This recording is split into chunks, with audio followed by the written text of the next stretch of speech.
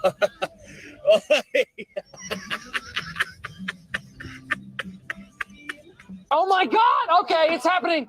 Everybody stay calm. What's the Everybody procedure, stay calm. everyone? What's the procedure? Stay calm! Wait. Comes falling, even the sun don't shine. I got faith in you and I just put your pretty little hand in.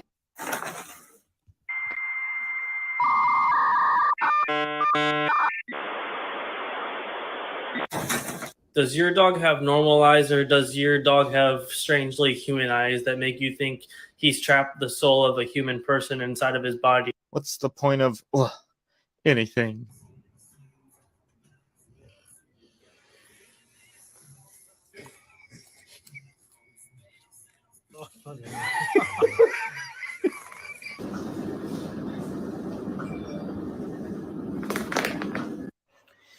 Yeah, so I was thinking about going for a walkies.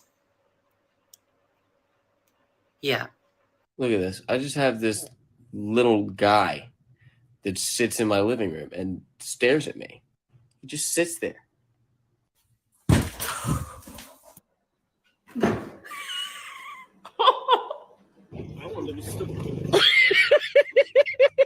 You having a wake?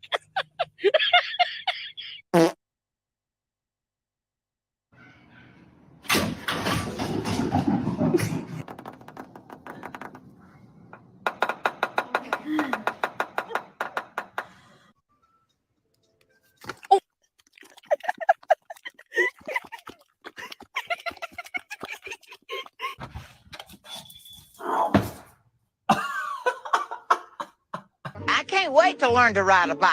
You're not learning how to ride a bike at 73. We're not.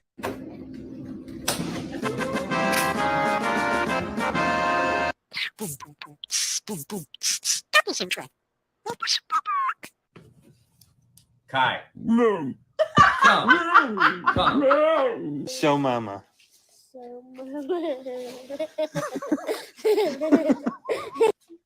It was at this moment that he knew. He f***ed up. My boyfriend stops here every time to race this dog. What am I supposed to say? 1, 2, 3! Like, I'm not even racing yet. Hey, Beauty, please!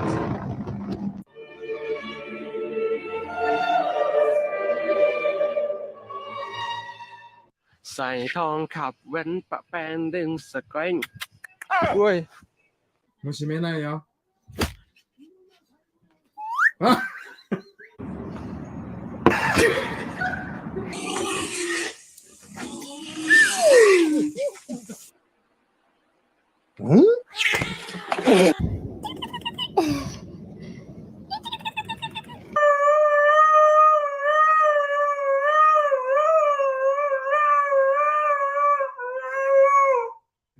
Monroe. Monroe. Do you want a treat?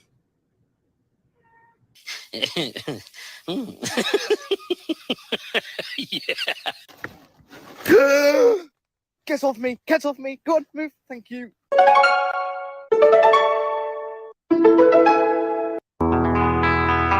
Don't jump over that. That would have been bad for you. No, no, no, no, no!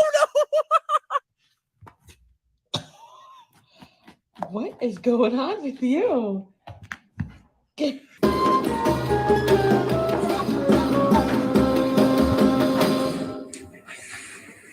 Maxino.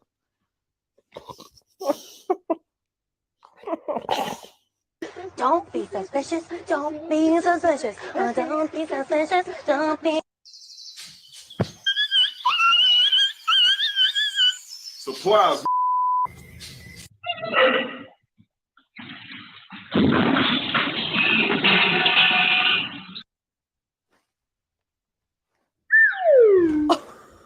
Let him up. Let him up.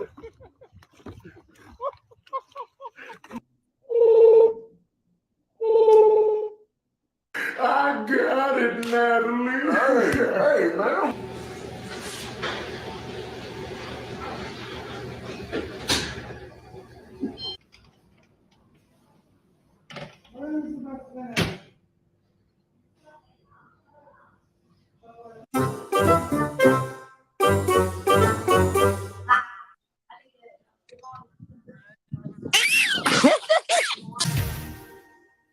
la abuela.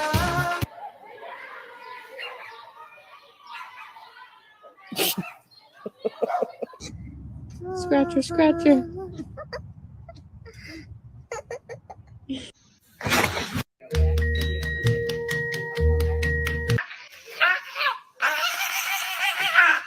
Can somebody tell my dog to stop throwing her ball in here? Oh, God. All gonna be safe, and we're all gonna have a great time. A wimbo, a wimbo, a wimbo.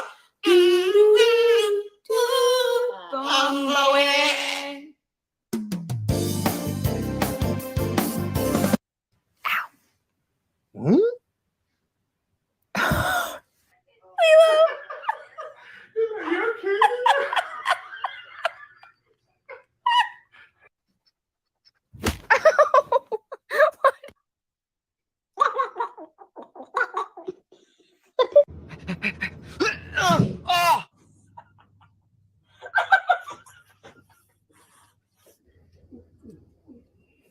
Oh, shit. Have you been a good boy? Can you smile? Good boy.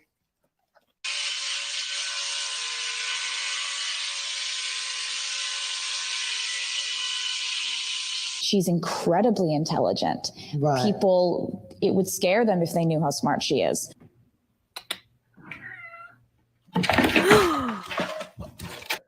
That's for you. Okay, go get him.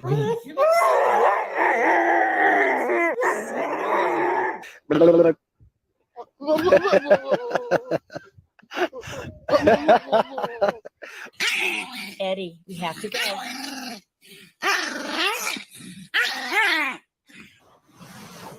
What?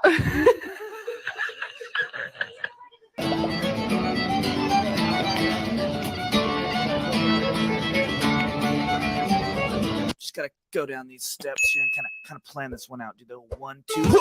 Oh, geez, gotta really lay out the nip.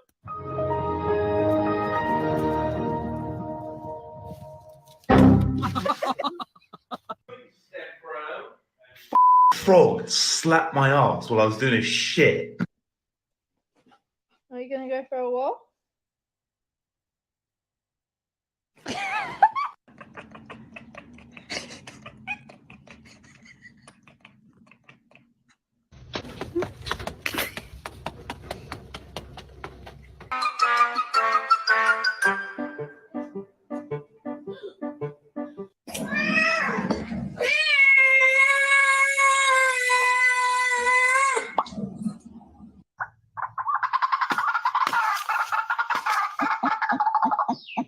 The Swiffer right here is what keeps him from going from the kitchen into the living room.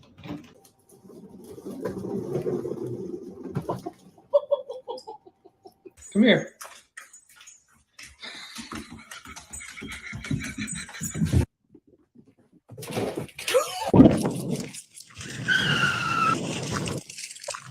Wait. No.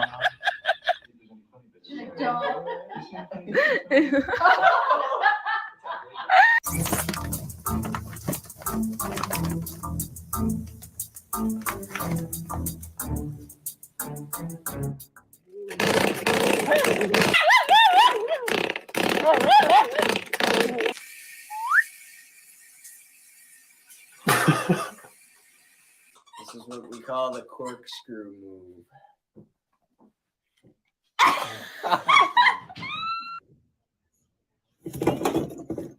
Mariconcito.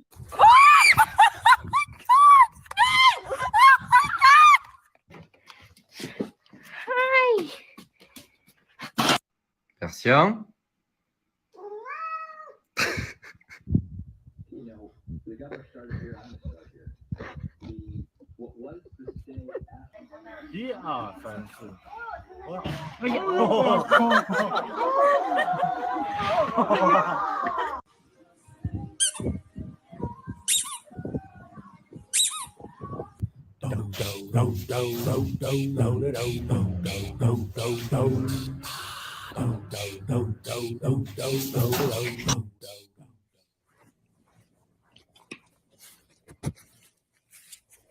No. Shut up.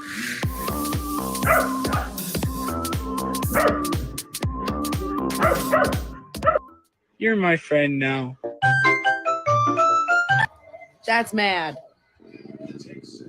That's happy? That's mad. Молодец, я. Умничка. Умничка. Все, операция удалась.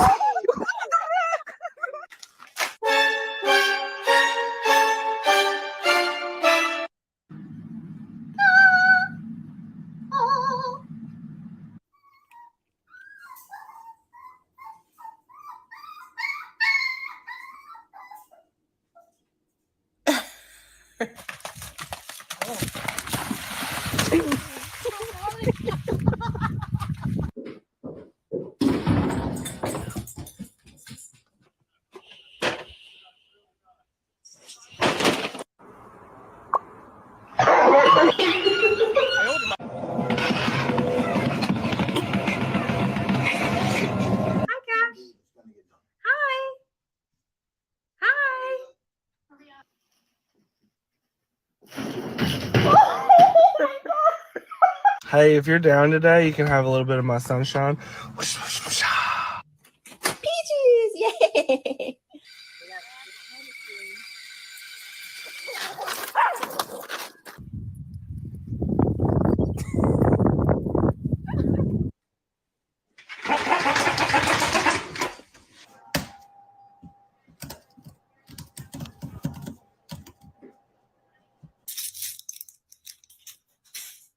Whoa. Be careful. I might have to stop real soon.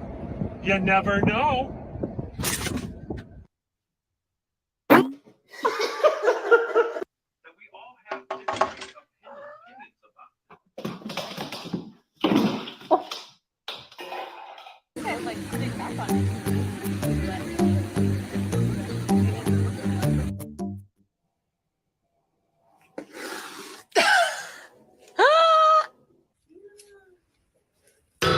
In nomine Patris et Filii et Spiritus Sancti. Ready? Watching? Watching? Here's your ball. Where's your ball? Catch it.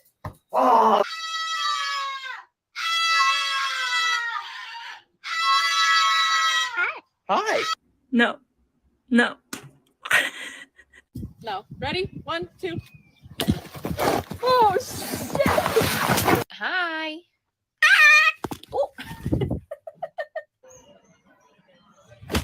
Oh my.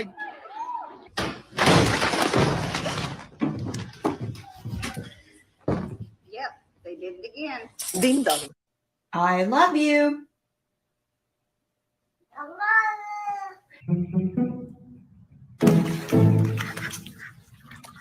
So ein schickes Hinterteil. So ein schickes Hinterteil. Ja.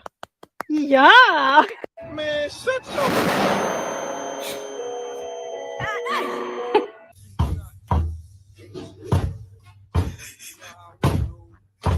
You have to catch it. Okay, I'll catch it. All right. Let's get. Let's Okay, get I'll do it. What does catch mean?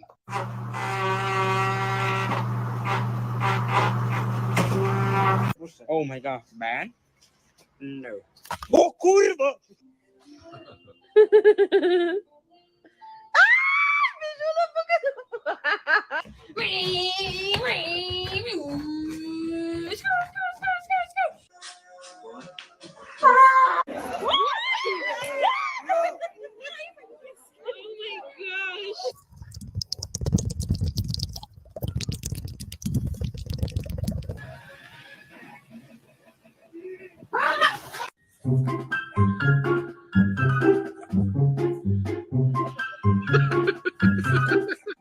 And the best part of this plan is no one can stop me. Are you my best friend? Aww. Oh! Roxy! Wait! Look at mommy. Roxy! Фрэнки, смотри, кто тут. Ой-ой-ой, все. Il vient de faire un 360. Quel con. gonna go for walks.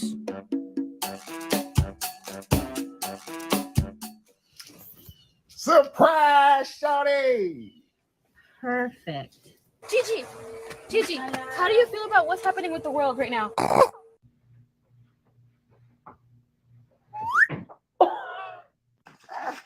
Who is it? Who's here? Who's here?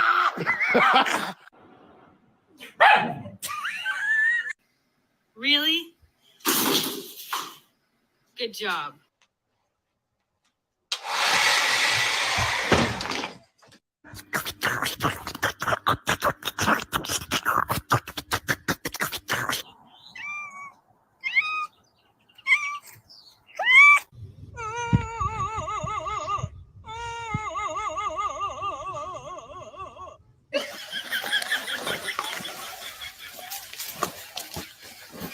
What did you do?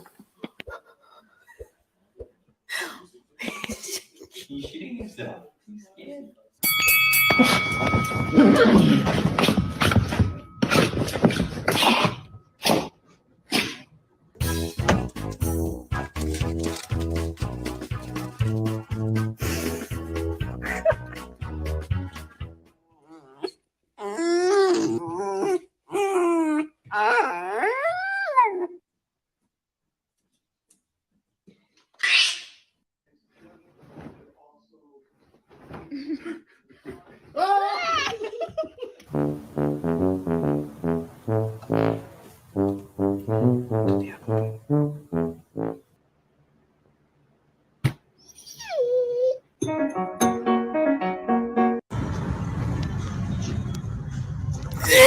Somebody come get her. She dancing like a stripper. She has all the power. You win. There you go. Oh, you are so cute. Why does this blanket feel so weird? It almost feels like... Oh.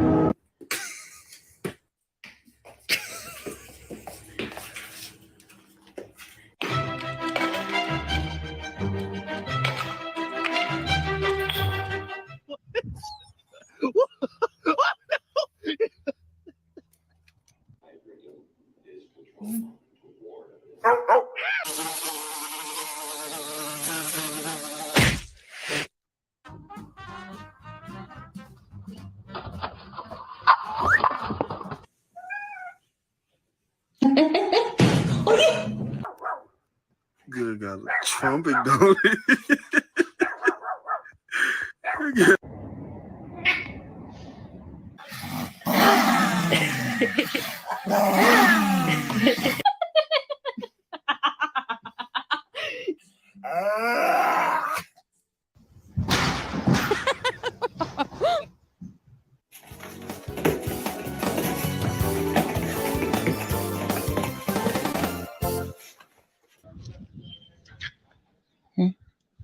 Oh. Ça fait tellement ton beau, toi. Oh là là.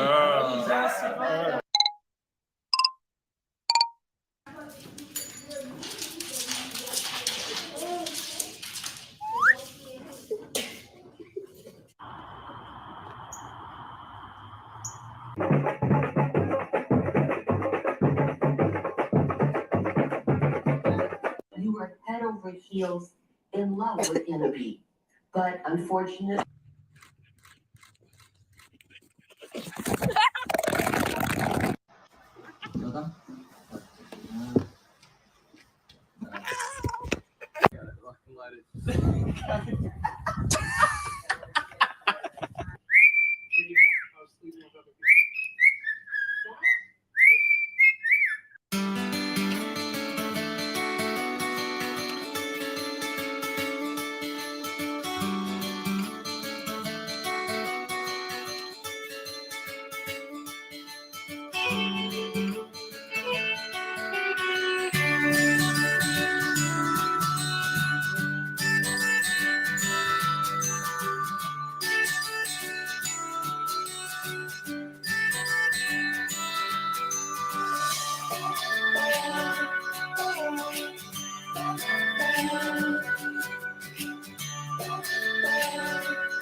Court is in 20 minutes. Ryan just asked a question I can actually answer today. Those videos just crack me up. But I got it. OJ's just not learning tricks. You know, like that cat on Meet the Parents and Meet the Fockers that uses the toilet. You can forget that. Nope. OJ can open cabinets. He can turn off the laptop. He can shut the laptop while I'm doing certain shows seem to bug him more than others. He has a game he plays called the Murder Box. And basically he gets in this box and when it sticks their finger in one of the holes, he bites. It's really not a fun game. So we have like different toys that will stick through there and he attacks them. Or just like his claw will come out of it all at once. All right, so I'm going to go look at this body cam again. And by the time it's done, it should be court time. Kid on a bike. They posted it, but I didn't know if he brought it. Well, he did, unless he took it sooner and brought it back because Lena ends up getting the bike. Okay. And rides the bike because hers had broke. When she ran into him, I say ran into him as in not physically, but she somehow got his bike because hers wouldn't work. So he could have at So one they were point. here. Yeah. They were supposed to go pick him up for Right. dinner. Blue And he never black. called. They thought he was at his Black. friend's house. He was like, Yeah. he just started sleeping. So We they had- were gonna we pick had him him up on down the road. one- And he was never there. There's And he a never went to his picture friend's someone house. said he was on. Okay. And he was reading the switch. Do you mind if my partner looks around the house real quick? Yeah, yeah. Because kids, they hide. And Thank you. They can hide for hours. Yeah, no, we've already checked the camp like the. Is there any other kids here? Yeah, there's kids here. I say kids here. There's my sister, 2 dogs. Okay. Yeah, no, he's definitely he was out there for big love and blah blah blah. So he's probably a time limit. I know you said that you already don't need the 6. Yeah, so it was. You go back here, you went down there.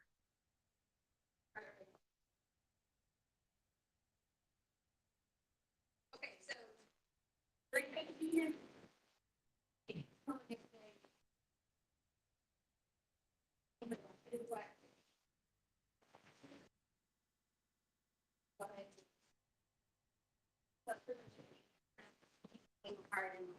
Side, you know, like all these things. So Okay. So, he did that. He didn't do that because you said his stomach was hurting. What happened? said no. He said he had already talked to my husband about being on conviction. Said he said he was going to his friend's house later. What time did you left at 3:30? I don't know the exact time because I was correcting his carpet cleaning downstairs. So he. And he's free, like my husband's like very more free than I am with the situation. I kind of always like who's actually going to unit. I remember that's how I was with her. But like he's like, you know, they can ride bikes, everyone together type thing. So yeah, so he all the time they go ride and meet. That's how we do. Sir, I think it might be in the car, so whenever you're. What might be in your car? Okay, he wants my ID. Oh, okay. Was this the car you guys had with you today? You what? Was this the car you guys had with you today? What do you mean with me today? I mean, did you drive this car today? Yes. Okay. No, I didn't drive that car today. You did not drive this car. Okay, all right.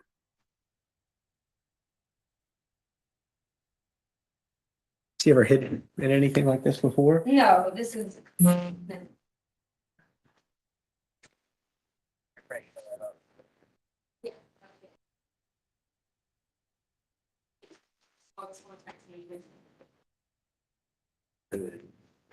Initial or name for us. Is there anybody down here?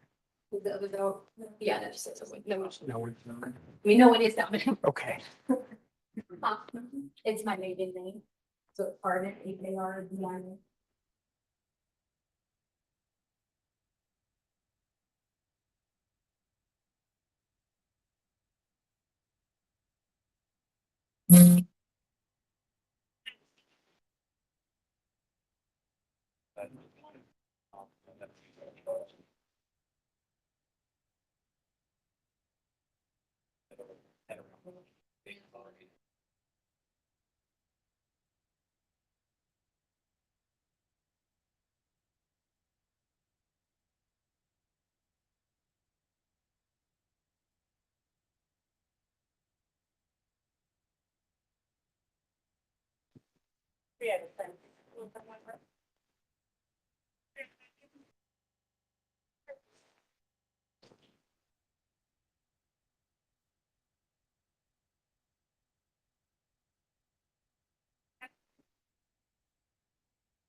Email, last name spelling, Sam Edward Ida, or Edward Rodriguez, first name spelling,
Edward, I don't know.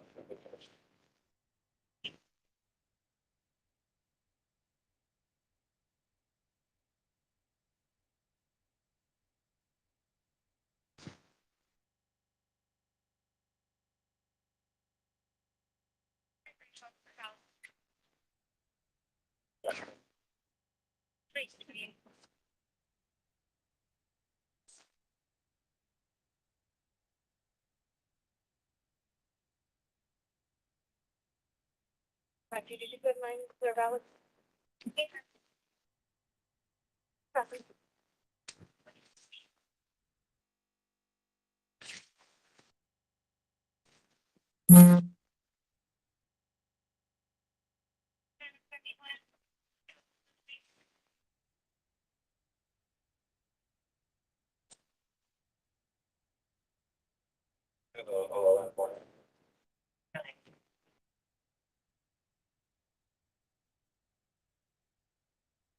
Sorry, well, it's gonna be 101275370, South Carolina. One kind of plate. Ocean Zebra Blake, 385.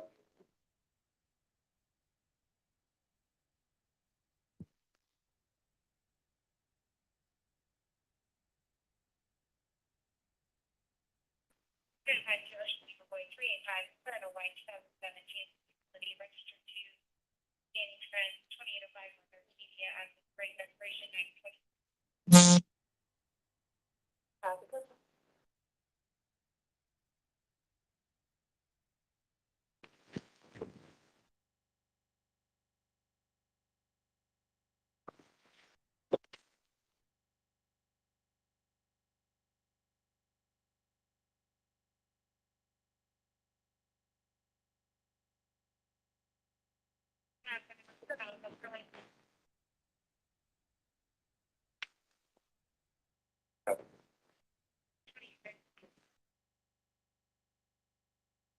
He wasn't in here this week. That something down there, sir. Yes, ma'am. Can I show him about, so if I just didn't want to step on the cutter, the box thing, I think I still had down there. Okay, because you weren't in here in the beginning, right? I thought I didn't know if I had that box cutter and all that stuff in there, because I told him about, he dropped a candle last night. Oh, okay. And I thought I must have picked it up. I was just making sure. I didn't want you to be like, oh, it's the box cutters. But yeah, I had to cut this. And I told them I wasn't even gonna tell Dad. And I was gonna figure out a way to put this in there from the situation, but. At least you got a carpet. carpet. Right, I just took it and like covered up with the carpet and stuff like that, but. Does he have any friends around here? There is let me look on this thing. He did have this one, like boat thing. Where you're supposed to be at down the road. But they checked that already? They went over there and talked to him, and they're like, no, we haven't seen him at all. Okay. He did have this And you talked to parents, right? You didn't talk to yeah, Connor's mom came over, who is a friend he goes hangs out with all the time. So they come over. The people here, the friends, they were just the ones that were the door with the bike. Okay. They came over. A bunch of people came over. Yeah. So Any friends? he did have like a little book that had names on it, but I don't know see it like anywhere specifically because like his wallet, he's not like I teach 5th grade and like you got your like really mature boy kind of boys, but then waiting he forgets to like bring this or bring that or bring this or bring that, Still kid. Yeah. So no clothes are missing or nothing? No, we actually lay out all the clothes all the time, like for like every day at school, we lay out clothes, we do whatever. Is his jacket gone? He had on he has several jackets. Like it depends on I'm very like fashion. So like it just depends on jackets. Like he might have this black one with this, or there's a blue one with this. So he had a jacket. Oh yeah. Okay. Several jackets. Like you see the kid has, like tons and tons of clothes, and he just he has all that stuff. So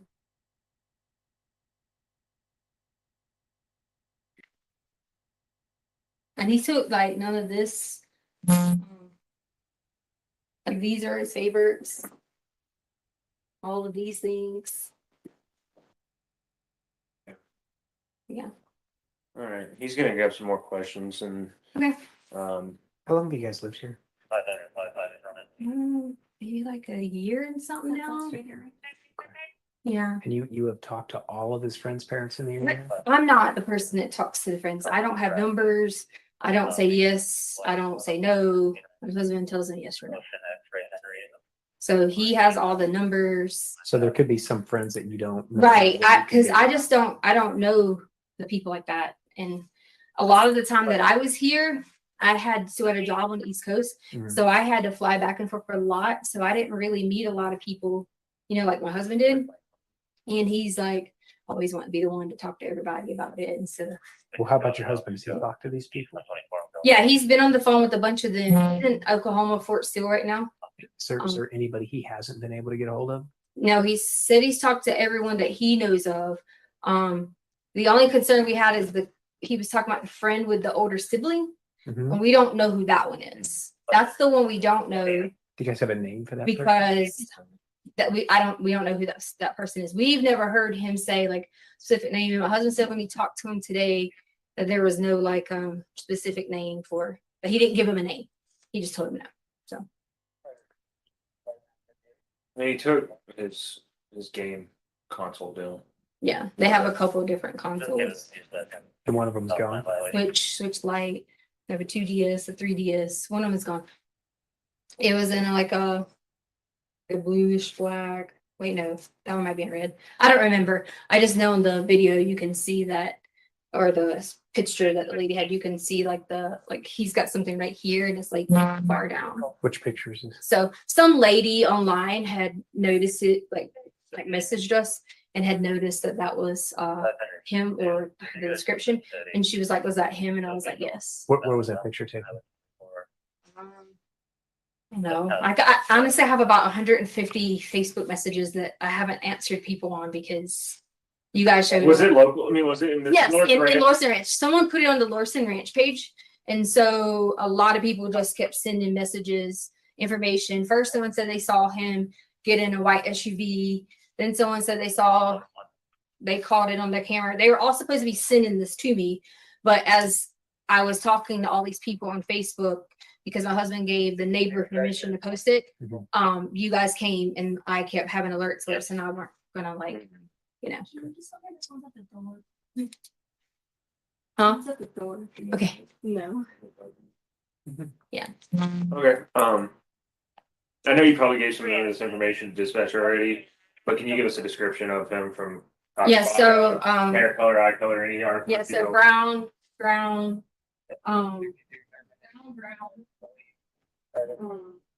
very pale, like whitish color skin. I guess when he's at this house, that they don't. And then The parents may not know. And then Well, they said that 410. there was a weird text that Dad got about something about 90. bath salts, and hey, if you And then I if sent I you that can get some picture. bath salts, do we have any bath salts? And my friend will let me play Sonic or something at their house. You sent that to his dad. Yeah, I got it. And then Mom goes through everything, finds like a oh, say this part. Yeah. I know that. Yes. Yes. No, we're still getting the runaway report right now. Harley. Yeah. Did you get it? Who was it? Okay, I appreciate it. Oh, okay. Okay. I just didn't want any of the people, neighbors, popping in. Yeah. So he would've been- What clothes was he wearing? blue jacket, blue jeans.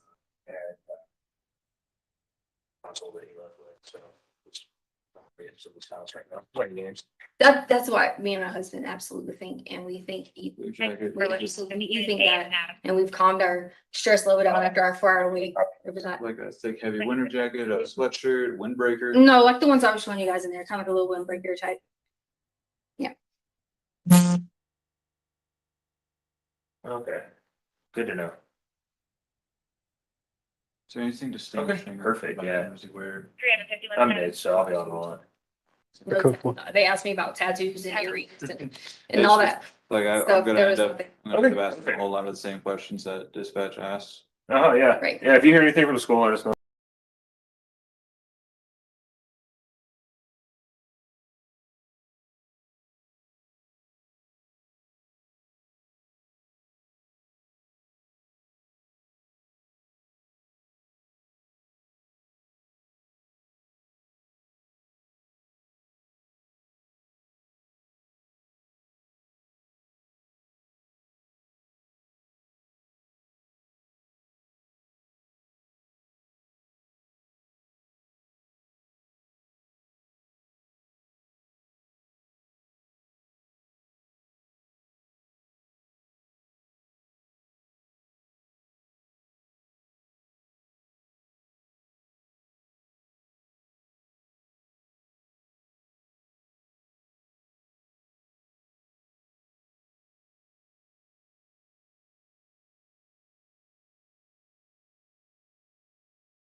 Looks like the hearing tomorrow is remote.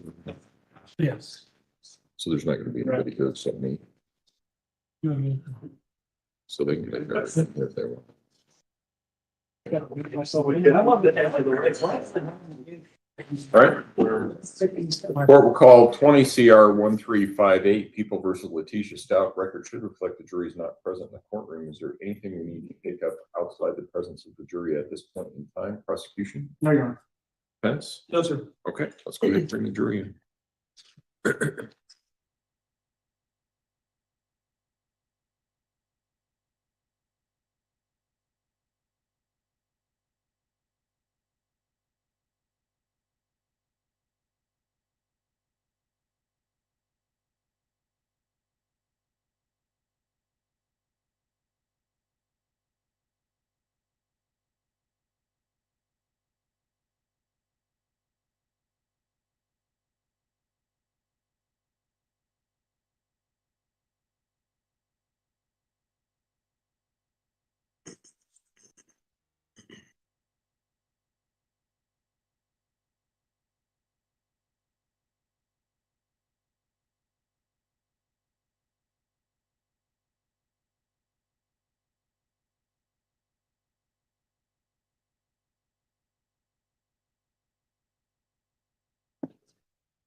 All rise for the jury, please.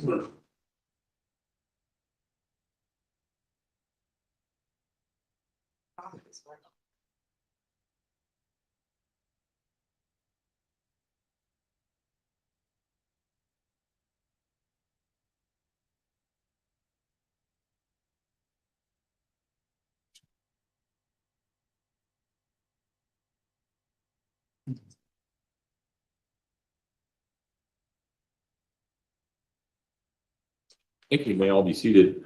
Court will recall 20 CR 1358 People versus Letecia Stauch. Record should reflect the jury. When we took our break, we were in the midst of a video. I think we're going to start it right at that same point. Prosecution.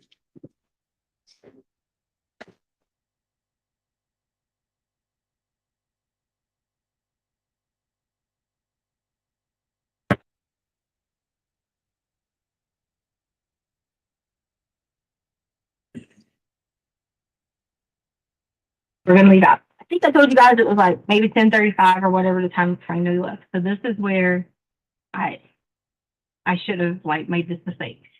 So I drive to the so Larson Ranch.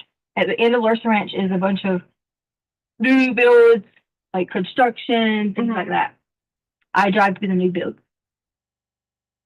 I was gonna be like, hey, look, here knows how to, fix it. Because if I get online and start calling people, then they'll be like, make an appointment. I figure I might find somebody that, would do like a little side job and come and help us fix when I say carpet, I'm talking about fix the living room, the spot that I had cut out or whatever.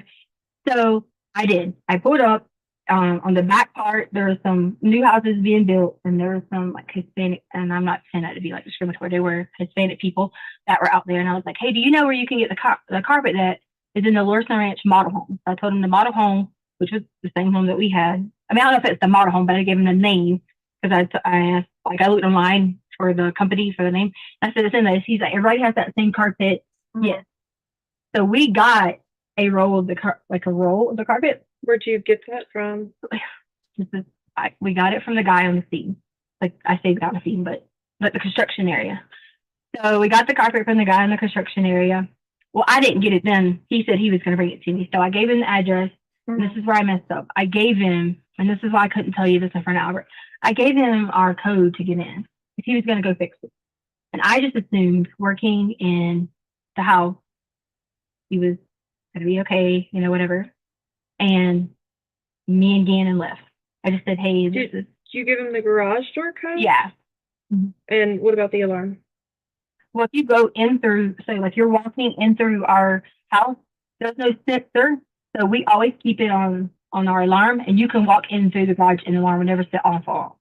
Never. Okay. And the reason for that is like there's no door. Like there's nothing that tells that door that it's open. You can send. So you don't have a sensor there. Right. So we always, and the kids come in every day in the garage and never have to like set, reset, anything like that. Okay. So me and Gannon go on. I don't remember exactly where we went first. I know we rode a little bit because I was looking for different places to buy the dogs some like different cute outfits because sometimes I get them at Ross. But Petco has some really good deals going on right now. So I was like, I'm gonna go to Petco. Gannon was like, at that point, it was like he wanted to lay down because his stomach was hurting. He wasn't complaining about like any like pain on his arms or anything like that. He just said he wanted to lay down because his stomach was hurting. So we were in Albert's truck. So we lay down. I mean, he lays down in the back of the truck. So he's just laying down, whatever. I went to Petco. I can't remember if I went in the store beside Petco. I know we went some places around town, just different locations. What places did you go to? I know I went to Petco. I know I went to a gas station to get gas. Which Petco did you go to? The one at, is it Nevada and something? Okay. I don't really remember. Like it's nice. It's a nice area. That's the area I basically was in for. I wasn't gone that long for most of the time frame. That was the area that I was in. And then I made the wrong, when you're coming back and it tells you go this way, I made the wrong exit. Like I got in the wrong one. So I went back. I guess that would be, I went north a little bit before I turned around to come back because I made the wrong one. So I get back and let's see, did we go eat at that time? I feel like I didn't get anything to eat. Maybe I just got Starbucks. I could look at my credit card or something like that. See if you want to look and see where I spent that day. You want me to look? No, eventually, yes. Okay, that would be helpful. Okay. So I remember what happened. Then I realized I had to go back to Petco. That's why we turned around and came back because I started off. I bought 2 outfits, maybe 1 or 2, and then I came back in Petco, and I got the rest of the outfits that were on there because I was like, I'll go 2 more for this price. So I did go back to Petco twice.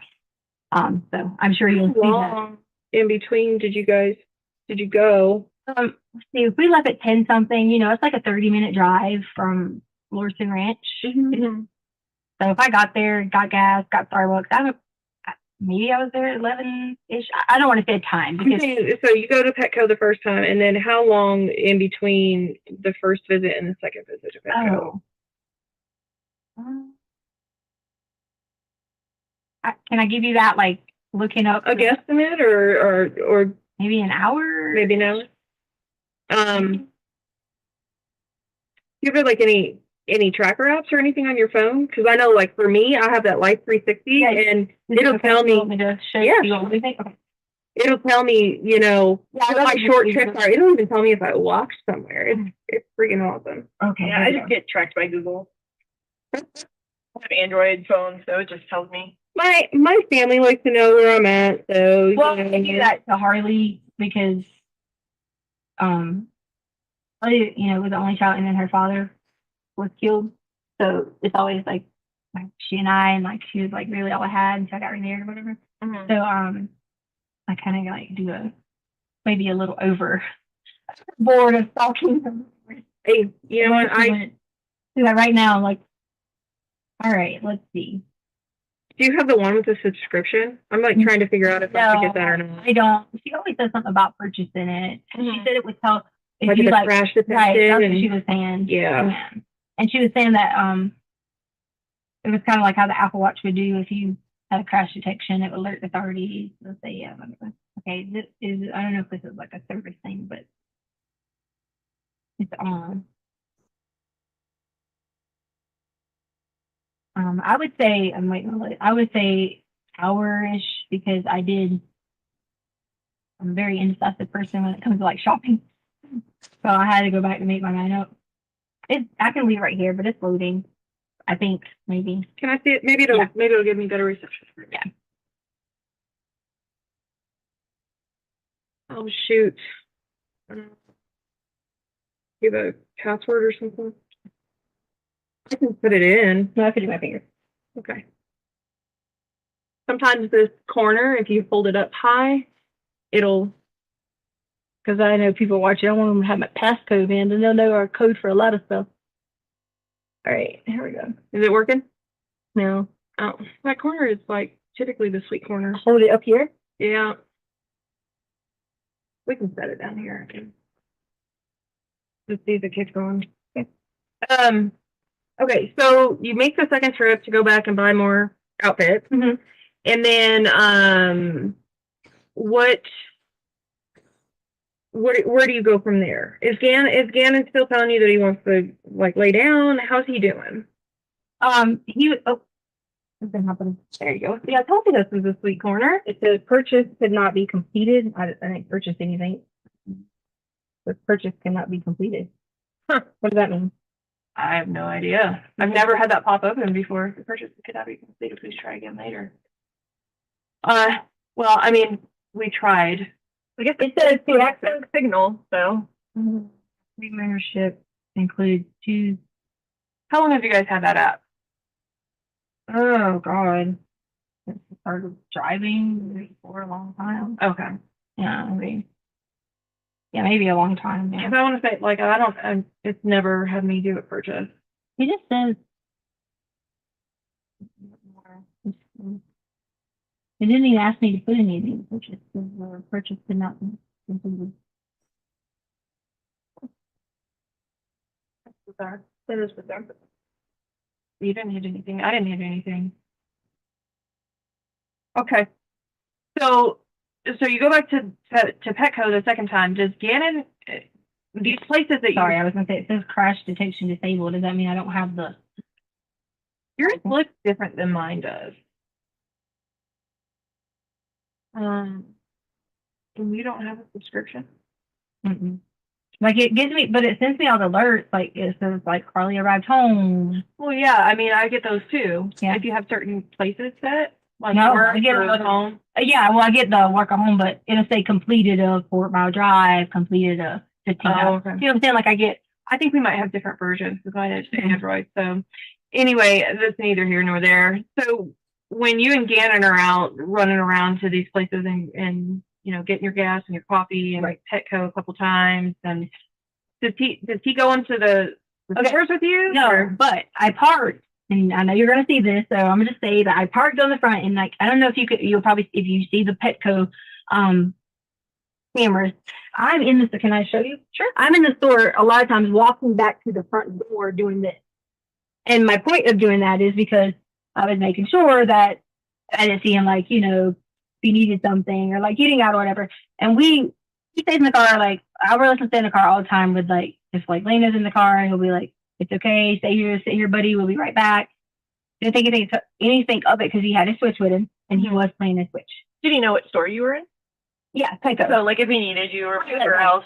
But and I did keep walking to the doors several times, and I'm pretty sure I did it on the second visit too, walking back to the door just to make sure. Like if he was like, "Oh, sure, if I need you or whatever." Sure. So yeah, you can see that on there. So do you need to know like what I did in there, or So you're just in there shopping, and then it wasn't even a long shop. Okay. Like it wasn't. And then you come back out, and then where do you go? So I know we were right in that area, like different places, but I don't think I stopped anywhere else specific to get anything other than Starbucks. I made a wrong turn, and then the 2 times at Petco, and I was looking for Marshalls, but after the second time at Petco, did you go anywhere? I think after that Petco is when we started to head home. Okay, so you go home, and I want to give you like an accurate of that if I pull this up because I feel like right after Petco we went home. I don't want to try and bring it up. Yeah, I don't want you to think that I missed a stop or something. And I will tell you on the way there, we did stop and get gas somewhere. Okay. I can't remember if it was on the way there or way home. Do you remember what station? But we did stop and get gas. 7-Eleven. Here, Come and go. Do you gotta go? I hate to do this. Yeah, I need to run out. I'm gonna come back. Okay. It shouldn't take me very long, hopefully. But please continue talking with Detective Houston, and then whenever I get done with that, I'm gonna come back in and we'll get back on again. Okay? Yeah, I'm trying to pull this up too. That oh. Sure. The USA app is being slow too. Is it my phone? I don't. You can try that corner again. It might. The floor is a little weird.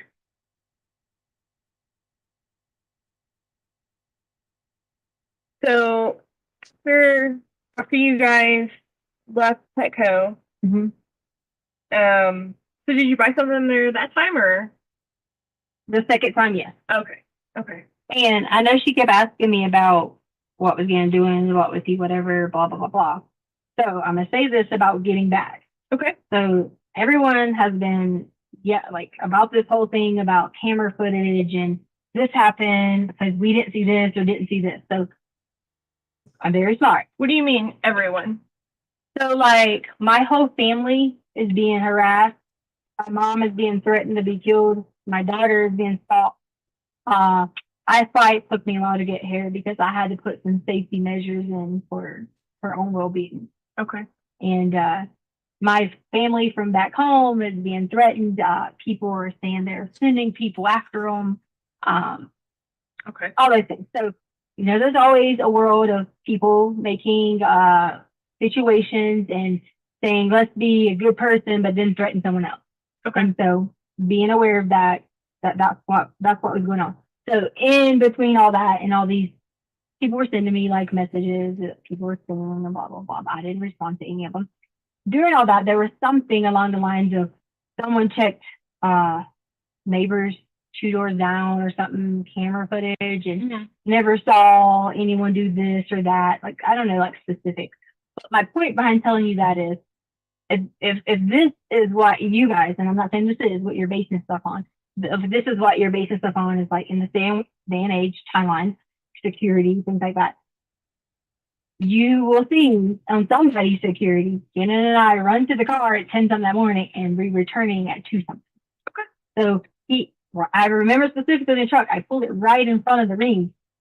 And more ring? Yes, but we don't have a subscription. Okay. But according to these neighbors who can see all the way to the truck every day, okay, they should be able to show you during those time frames that we run in, we run out, he runs back in, or whatever.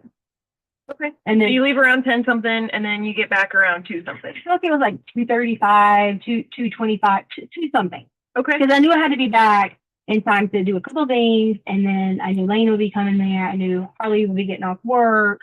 Yada yada yada. So that was the whole thing. So going on from there, Gannon goes inside. I think first. I don't want to misquote myself, but I'm pretty sure he ran in first, and I had the bag for Petco and all that stuff in my hand. Now I don't. Which store did you guys use? We always go in through the garage if we like park like on the front part of the yard or things like that. Sure. So we go in through the garage. Okay. He goes in through the garage. I go in. I'm getting ready to put up the things, stuff like that. And this is where it got. I made a mistake. This is it. Okay. So as we got inside, I heard something, but I didn't think anything about it because I thought, maybe Dana was like doing something. Maybe we were like doing whatever. Mm-hmm. The guy was in there. And I gave him the code. The guy from the... Yeah, it's all my fault. I gave him a code to fix the carpet. And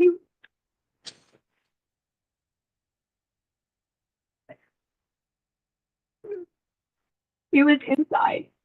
I noticed when I had like walked in and I saw we had like a little bookshelf thingy. I keep my shades in there too, but we also have like our guns and stuff. I saw it was open, but in my mind I thought maybe I left my shades or whatever. Your like sunglasses? Yeah. Okay. So I didn't think anything of it when I heard the noise, and I just started walking downstairs. But I didn't walk downstairs with like a gun or anything like that. So I started walking downstairs, and then when I walked downstairs, I hear something again. Well, at that point in time, Gannon was on the sofa, and I saw him, and I heard something again, and I walked on around to where so Gannon's room is here, okay, and there's a storage closet here. Okay. And I heard something, and so I walked to the storage closet to open the storage closet, and when I do, it's him. And he was standing in there, and he had on gloves. In the storage closet? Yes. Okay. He had on Okay. And then he just knocked me down and like towards Gannon's room. And he was hitting on me, and it was like hard, like on the ground. Okay. And he was trying to rape me, and I just told her. I said, I have to tell you about it. Okay. And like from there on was like in a blur because I was trying so hard because Gannon had a table in his room, and I went back and hit my head on it. Like with him, Gannon runs inside the room mm-hmm. and like tries to be helpful, do something, whatever. And from there, it was kind of like a blur. Everything else that was going on, because I was just like crying, I was freaking out, and I swear to God, I don't know what. I really don't know. I don't. Okay. I don't. And I'm just like in the moment thinking, like these memories of like, wow, like the thing was open, he had the gun, and I didn't remember what happened there, and so I kind of like blacked out just a little bit, and so all these things are going into my mind as I'm blacked out. I don't know if I know he was like when Gannon was like trying to get on him, I know he was like moving Gannon, and and it was just all like so like a cycle to me, and so I'm like out of it for a little bit, just for a little bit, and then from when the time I woke up, I say woke up, but like I kind of like got a little bit, and I immediately like freaked out. I was like, I couldn't find Gannon. Mm-hmm. So it was like the guy was still in the house. Lena was on the way. I didn't know where Gannon was at because I was calling for Gannon. I thought he was hiding. Like I legit thought he was hiding in like maybe the other closet that was on the other side, the other, whatever. I thought he was hiding. Like I was so scared. So I run up the stairs because I hear, I know it's like almost time for Lena, and I hear that the Ring app had like an alert for someone at the front door, but it could have been just like Amazon or something driving by because there was nobody at the front door.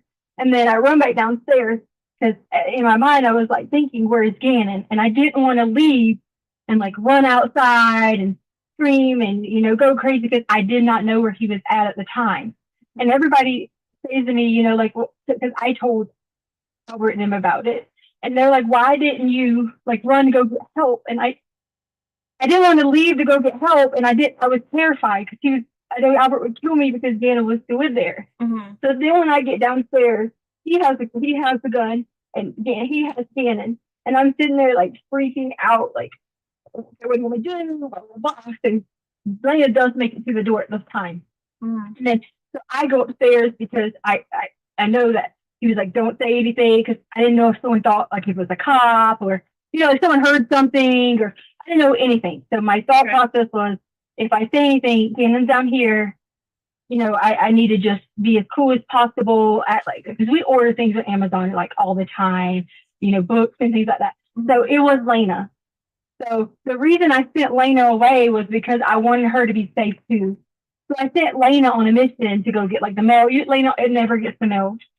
Nothing like that. I sent her on a mission to go get the mail. Okay. And so I just started making up random things for Lena to go do. And I looked at Lena and I said, she was saying, I was like, just stay gone for a little while. Because I didn't want her coming back and then that, you know, like her in the situation as we were too. So like in my mind, I think if I say anything, if I do anything, I just didn't know what to do. I was in complete panic.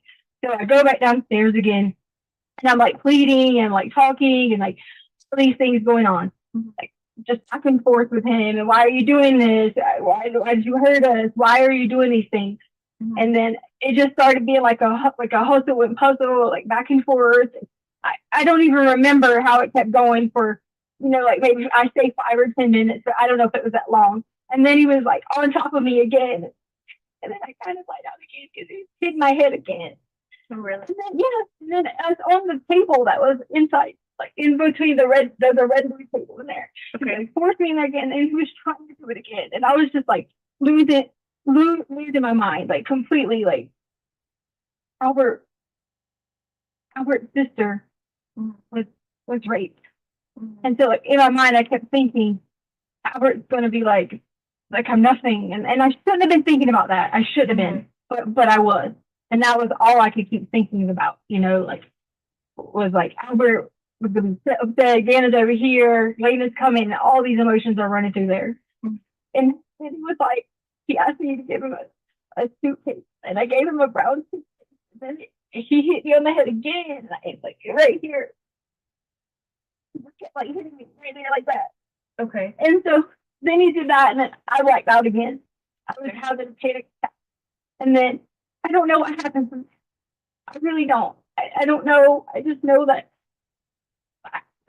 I did lie. I did. When they came, I did say, get a lift, whatever. You know that. Okay. But he never did. He never left to go play. I just didn't know what to do, and I panicked in the moment. And I didn't want Albert to be like trying to hurt us. We kind of get a lot of fights. Yeah.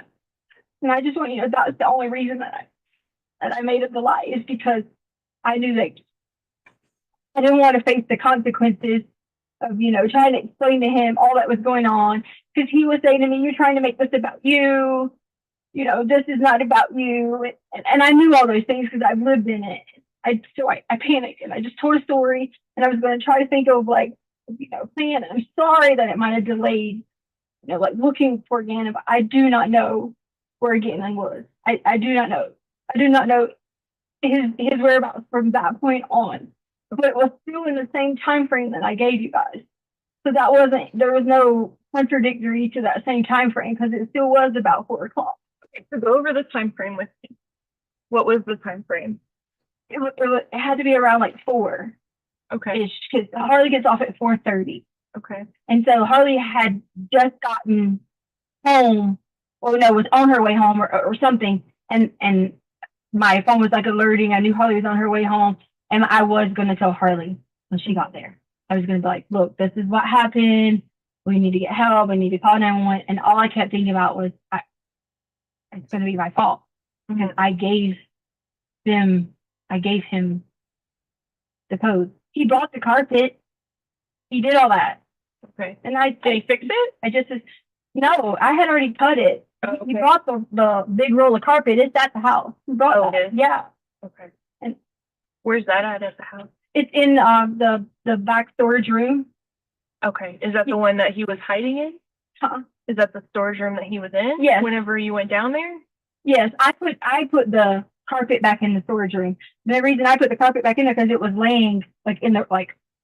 So the storage room was right here. It had fallen over at some point when all this was going on. So I picked it up and put it back like on the thing. I rolled it up. Oh. It wasn't all the way rolled out, but it was like somewhat rolled out through the commotion, and I rolled it back up and put it on the inside. Okay. Yeah. Okay. Are you doing okay? Yeah. Okay. So the time frame is that 4 o'clock is whenever. I don't want to tell you exactly 4. I don't like saying that because I about don't 4 want o'clock was whenever. We can say about. Okay. Okay. Okay. And then what happened after that? So did Lane come home or? Yeah, Lane is still out and about. Harley's home. Comes home or whatever. I'm pacing the house, like trying to think of a plan of like, what do I do? And I should have like immediately like gotten on the phone, did whatever. But all I kept thinking about was, it's all my fault. It's my fault because I was going to say to me, you gave some stranger access to our home. You know, this is all on you. And in my mind, I thought I could fix it. Like in my mind, I thought I could fix this. And I don't know why I thought that. That was horrible decision making problem. But it also was in a very emotional state that in normal situations, people can say all they want. I will call, I would do this, I would do this. But if you're not in a situation, everybody handles things differently. Sure. And I was making an irrational decision in a panic situation when I should have immediately, being an educator, being all these things, it should have been one of those things where it was immediate, know how to answer. And you might think, this girl's going to want to be a flight attendant. She's got to be able to think fast. It was not that easy in the moment because my mind was in so many directions that I could fix it. I literally thought I was going to fix it. Sure. And that was where it went from there. So I was going to tell Harley. I didn't tell Harley. I paced around the situation and was thinking, okay, if I don't have any kind of like information, like if I don't have a plan in my brain by a certain time, that's when I'm going to call it. Okay. And so that's how. So you had like predetermined a time that you were going to call if you hadn't figured it out? I didn't come up with a specific time, but in my brain I kept saying, okay, I got to act soon. But I knew that, you know, I'm like thinking by 6:30, like I need to make a good decision because what am I going to tell the girls? Because they're going to be like, you know, like where's Gannon, like because we were going to all go eat sushi. So that was where that time frame would have been like, what am I supposed to do? Go get in the car and be like, Gannon's not going with us. I couldn't keep going on and on with the irrational decision of not calling 911. Okay. And I had to stop the decision. So what happened? So tell me what happened as it went on. So I called 911. Okay. And they said, hey, sorry, you know, this is not an emergency. You have to call this other line. Okay. So I called the other line and it was a 4-hour wait for them to get there. Okay. So 4 hours later, they came. I'm still in a panic set. I'm like, these people are, nothing I say is going to solve this situation. So I did say that, can't live at this time. Again, I've admitted it's a very rational decision because it could have been more helpful to be honest and say, this is the description, here's who we're looking for, instead of like the situation being like, he was gone. And that was horrible. I should have done that because I panicked. Okay. I need to make a decision. Okay. You know, and so from then on, that's when you guys came. They came through, asked me questions. They searched the house, every room, flashlight, you know, whatever. They went outside in the garage. They searched my car, blah, blah, blah, blah. Okay. And was Harley there at this time? When they did the searches? Yes. Okay. Yeah. Because it took like 4 hours. So it was like later in the night that this had happened. Okay. So when you say they searched your car, which car did they search? Like the car, my car, like the black car. The black car. Yeah. Okay. Yeah. Okay. Yeah, like so there was a deputy, there was like 6 or 7. And then one of those deputies that responded to the scene, he came around with a flashlight and he like searched like everything up and down every room, would ask me questions like, would this wallet be here? Would this be here? You know, like, would this be here? Would this be here? Sure, trying to figure out what's normal, what's not normal. And I put everything back in order. Like, I told you I moved the carpet, you know, I fixed the situation because I was being stupid. And I should have told them what had really happened. Okay. And so he went through everything. He went through the outside, he went through the car, he went through the trunk, he went through everything. Like he actually got into the car? He wanted my ID. Okay. And he asked me, he said, do you mind if I look around? He was in the garage. He opened my car. In fact, he left my car to open because the next morning the back door was open. Oh, really? Yeah. So he went in the car doors. I mean, I'm sure you guys have a record of who was in there. But he opened the car, opened up the truck. He looked through the bags that were in the truck. He looked through everything in the garage, the bags, whatever were here, came back in. He did the same thing, and you know, like in different parts. So he's trying to be like really thorough. Yeah, like trying to be really, really thorough. He was going through every part of the house. Okay.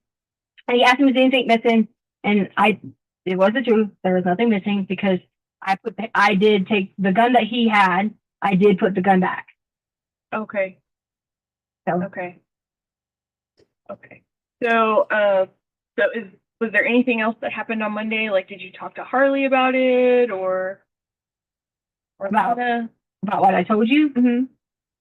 No, I told them the first situation. Like what you told our dispatch? Right. That and that was that Gannon went to go play at a friend's house. Right. And do you remember the friend's house name? I never gave anyone a name or anything at all. Okay.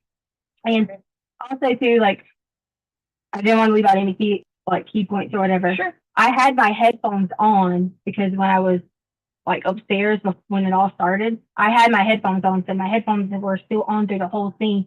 So that's why if you ask me like did you hear any noises? Did you hear anyone leaving? Did you hear the alarm go back off? I had my headphones still on. They were still on my head. When you came inside the house? Yes. Okay. Yeah, like I had my headphones still on when I came inside the house. Like not coming in the house with them, but like in the house. When I went downstairs, I still had my headphones on. Okay. Yeah, like I did like this. Okay, so help me understand. Yeah. So when you came into the house, you didn't have them on, but then you had them on when you went downstairs? Yeah, because I came in doing like a normal, I would get ready to listen to music. I was going to work out. Oh, okay. So I you move them back and forth. What kind do you have? Like I have Beats audio. Like the ones that go over or like they come in? Yeah, the ones that like they kind of like smash your head in or whatever. Yeah. So I always have to I always have to on your head. I always have to like move them, like back and forth and stuff like that. Okay. Yeah. And that's what I was doing, like moving them when I was like, do I hear something? Because it's kind of like I heard something, but I wasn't sure that I heard something at all. And that's when I started going upstairs. Okay. And are they like noise canceling or anything like that, or ambient sound, or do they just do like play regular music? I mean, I think they would be noise canceling, right? Because that would be. I don't know. I think you can get them either way. That would be Beats. I'm not sure. I think you can get them either way. Yeah. So I didn't know if you knew. Yeah, I don't know. We have two different pairs, and the one we have two different, and I know one of them is like the push, like push in kind or whatever, and the other one doesn't push in as much, and I have the ones that like. So okay. that might. Do you have two different pairs? No, Albert. I'm saying like we have two. As a family. Yeah. Okay. So which ones were you wearing? Mine. Okay. Which color are those? They're like a gold or maybe like a matte, gold or. Okay. And what color are Albert's? Black and red, I think. Okay. I think. Okay. We just want to make sure that, like if we see them or whatever again, then we know which ones are yours, which ones are his. So that it's like, if you said that that your head got hit and stuff like that, and we'll go back to that a little bit, but maybe if he like touched them or something like that, then we want to make sure that we get the right ones. Right. Okay. So was there anything else that happened Monday, like after the deputies left or anything like that? No. So I went out to my car that morning because I knew that Albert was going to fly in or whatever. Mm-hmm. And so normal, like routine, like I got up, whatever. I got in my car and I realized that the guy had left the back door open. And then so I was like, oh, my car might not crank. And I, drive out and I drive down the street because I was going to drive my car blah, blah, blah, to pick it up. And I decided to come back because it was too early. His flight wasn't coming in until 8:53. Okay. And I was going to like, honestly, just drive. I had to think in my brain, you know, I was like, this is the best thing. But I didn't. I just drove down the street, came back. And that was in your black car? Mm-hmm. Okay. And then, so then you ended up picking him up later? Yeah. And you took your black car to do that? No. So, well, yes. So what happened is I took my black car, but I sent him a message earlier and I said, hey, is it okay if we get a rental car? Okay. And he said, yes. I have a leased vehicle, so you can only put like 1,000 miles on it. And I'm like pretty anal about, you know, like I don't want to go over and that type of thing. Okay. So his car is very expensive on gas. So I was going to get I did get a little economy car, and I knew we'd be driving around everywhere. Everybody was like searching. And in my mind, I was like freaking out because I'm going to be blamed because they someone our codes and our home. And so I was like, I know we're going to drive everywhere all day. So I was like, I'm going to get a rental car. Okay. So I did. And so I got my rental car and I left my black car at the airport. You left it at the airport. Right. Because I had to have a way to, like, I didn't walk. You see what I'm saying? Yeah. So Albert asked me where my car was at, and I told him it was at French. The reason I told him that is because Albert and I get in a lot of fusses about this whole working and changing career thing that you guys, I told you about in the beginning. And that was like a personal situation that I didn't want to fuss with him about, you know, like the working and changing, you're going to give up your career for this, this, and this. So I just said he knew I had just worked at French. So he knew that. So I said, it was at French, one of my friends brought me. That's what I told him. Okay. So that's why he thought it was at French, but it was my way of, so he thought that he knew I had to go get my stuff from French because I stopped working there. So, and that's kind of, I wanted it to go with the story because I wasn't ready yet to tell him I wasn't returning at all to education. It just wasn't. Okay, so he doesn't know that yet. Well, he knows that like I'm gonna be a flight attendant and oh, never mind, I can't do it because I've been back and forth. You're gonna go from making I make like 60 grand to, I think they make like $18 to $20 an hour, but you can only do so many things like reserve shifts. You got my crash pads. So I'm back and forth on something I really want to do and the money. So I went back and forth with him on that, and that was just one of those things where I just wasn't prepared to be like, oh, you're gonna be a teacher again. Oh, you're gonna do this again. Oh, you're back at the school again. Blah blah blah. You know, so you're back at subbing again. So you drove to the airport in your black car. Okay. What time did you do that? His flight landed at 8:50 something, so I got there in time to park my car, and then I walked up to the thing, and he was coming down the escalator, and then I go over to budget, and I get the rental car. He's sitting on the little corner over here, waiting on his bags. We walk out, we get the car. Okay. And so, where did you park your car at the airport? Do you remember? In the short-term parking, maybe about like a middle. Okay. It's a long, like the short-term. It goes from, you got the rental cars, the section here, section. So it went to like the farther section, and maybe like over here. Okay. Okay. And then, so you're in your black car this morning, right? Because I had to turn the rental car back in. Okay. Right. Okay. So you picked your car up this morning? No. So I took the rental car back last night because I didn't know what time situation, he's upset with me for not telling you guys first, so that, it could have been a quicker search or whatever the case may be. So I didn't know, like, I thought we were going to have to stay, like in a hotel or something. So I parked my car. My Harley picked me up because I was going to get a room at the hotel. Okay. And so I thought you guys knew that because it was sheriff's there this morning. So. Well, people are working different pieces, yeah. And so I just want to make sure that while we're talking that I have all of the information, right? So if I ask you something that you feel like has already been covered before, I'm not trying to be a brat or anything like that. Yeah. I just want to make sure we have everything. We're all on the same page with everything. Okay. So you drove the rental car back last night, early this morning. No, it was last night. It wasn't that late. Oh, okay. Yeah. And then Harley picked you up, and you left your car at the airport still? No. Okay, so I drove the rental car back, got in my car, left. Okay. Okay, so I didn't have anywhere to go because they're fussing at me, and people were not, everything's going on in the searches and things like that. So I just, basically, I didn't really have anywhere to go, and some of my stuff was at home, so I didn't have a car to get gas. I didn't have anything like that. So I was basically like just, like going somewhere parking, like trying to stay warm because it got a little bit cold or whatever. Sure. So finally, I just was gave in. I was like, Albert, look, and he was like, I need you to tell me the truth. And that's when I started messaging her that, hey, Wood, I'm gonna come home and I'm sorry. I'll tell you exactly what happened. It's all my fault because I should have let everyone know that I gave someone the code and I tried to replace the car. So at that point, I leave my car at the hotel, which was near Harley's work. Okay. And Albert was like, you guys coming? And I said, yes, we're on our way. I leave my car at the hotel the entire night and leaving Harley's car. We stay at home tonight, last night, and then I come back with Harley when she came to work this morning, and I walk over to the hotel. Okay. So had you gone and gotten a hotel room and then changed your mind and decided to stay home? Parked your car? No, I parked my car because I was going to get a hotel. And my thought process was if we got in Harley's car and went home, and I didn't want people like his ex-wife is there, I didn't want people like, the domestic type situations like going on, just me, myself against, like her family and that type of thing. So my plan was we'll just come back here and stay at the hotel if we have to. Sure. So that was the whole point of me leaving my car there. Okay. Do you remember which hotel it was? Yes, it's the IHG, the Holiday Inn that was right there. Holiday Inn? Yeah, and again, that's where the police were at all morning, where my car was at. We were? Yeah. Okay.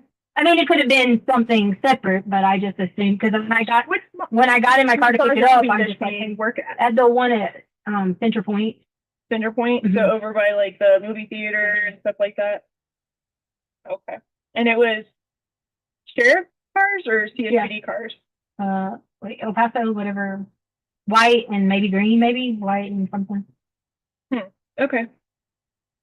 I just assumed they were there because you guys think my car was there, but I parked it there because we only drove one car in case we came back. We had to stay at the hotel. So okay. So yeah, it was parked there. Okay. And then I picked it back up this morning. So.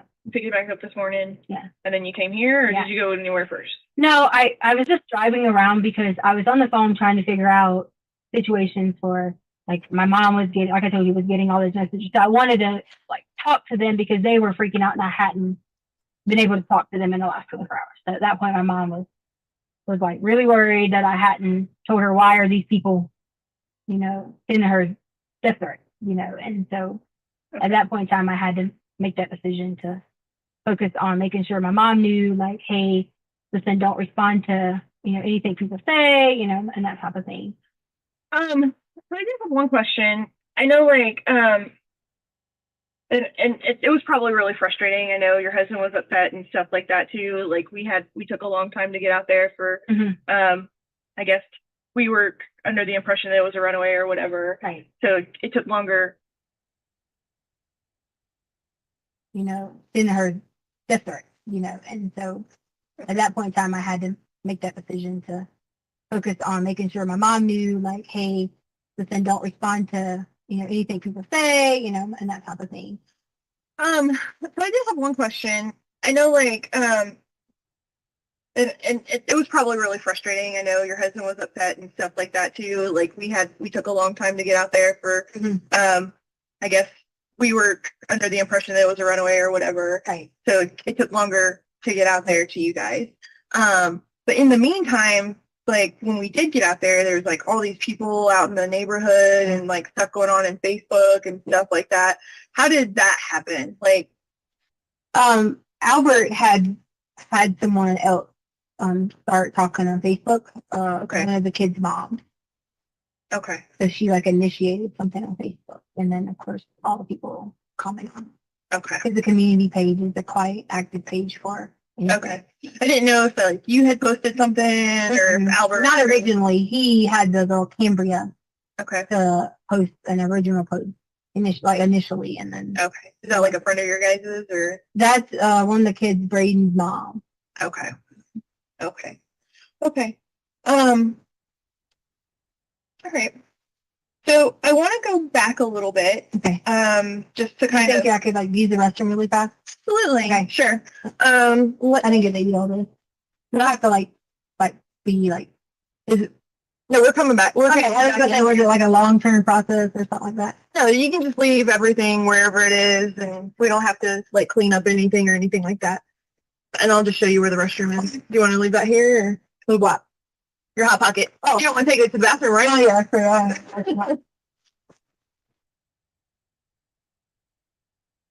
Put my toaster on it.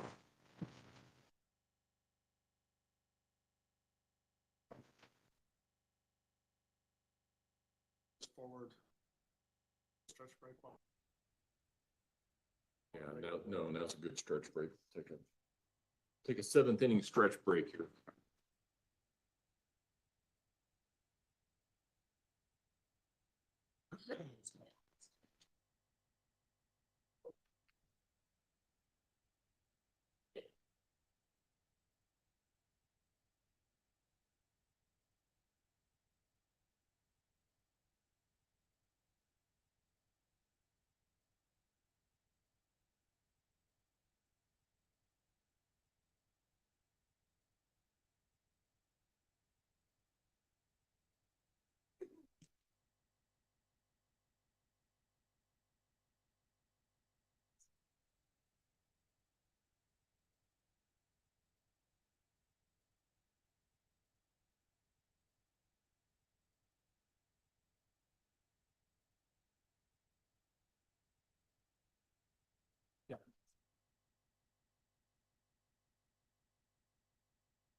Got the horn section over here.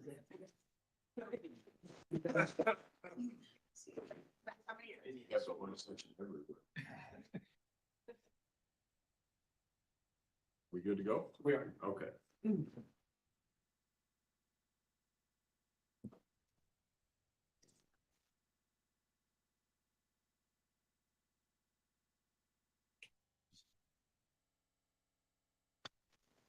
Thank you. Anything else? Do you need another Coke? Okay, thank you. Water or anything?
Hey. Yeah. No, I'm sorry. Yeah.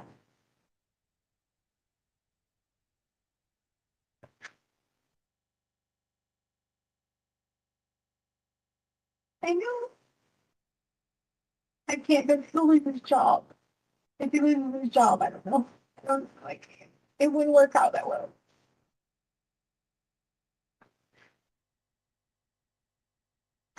Yeah.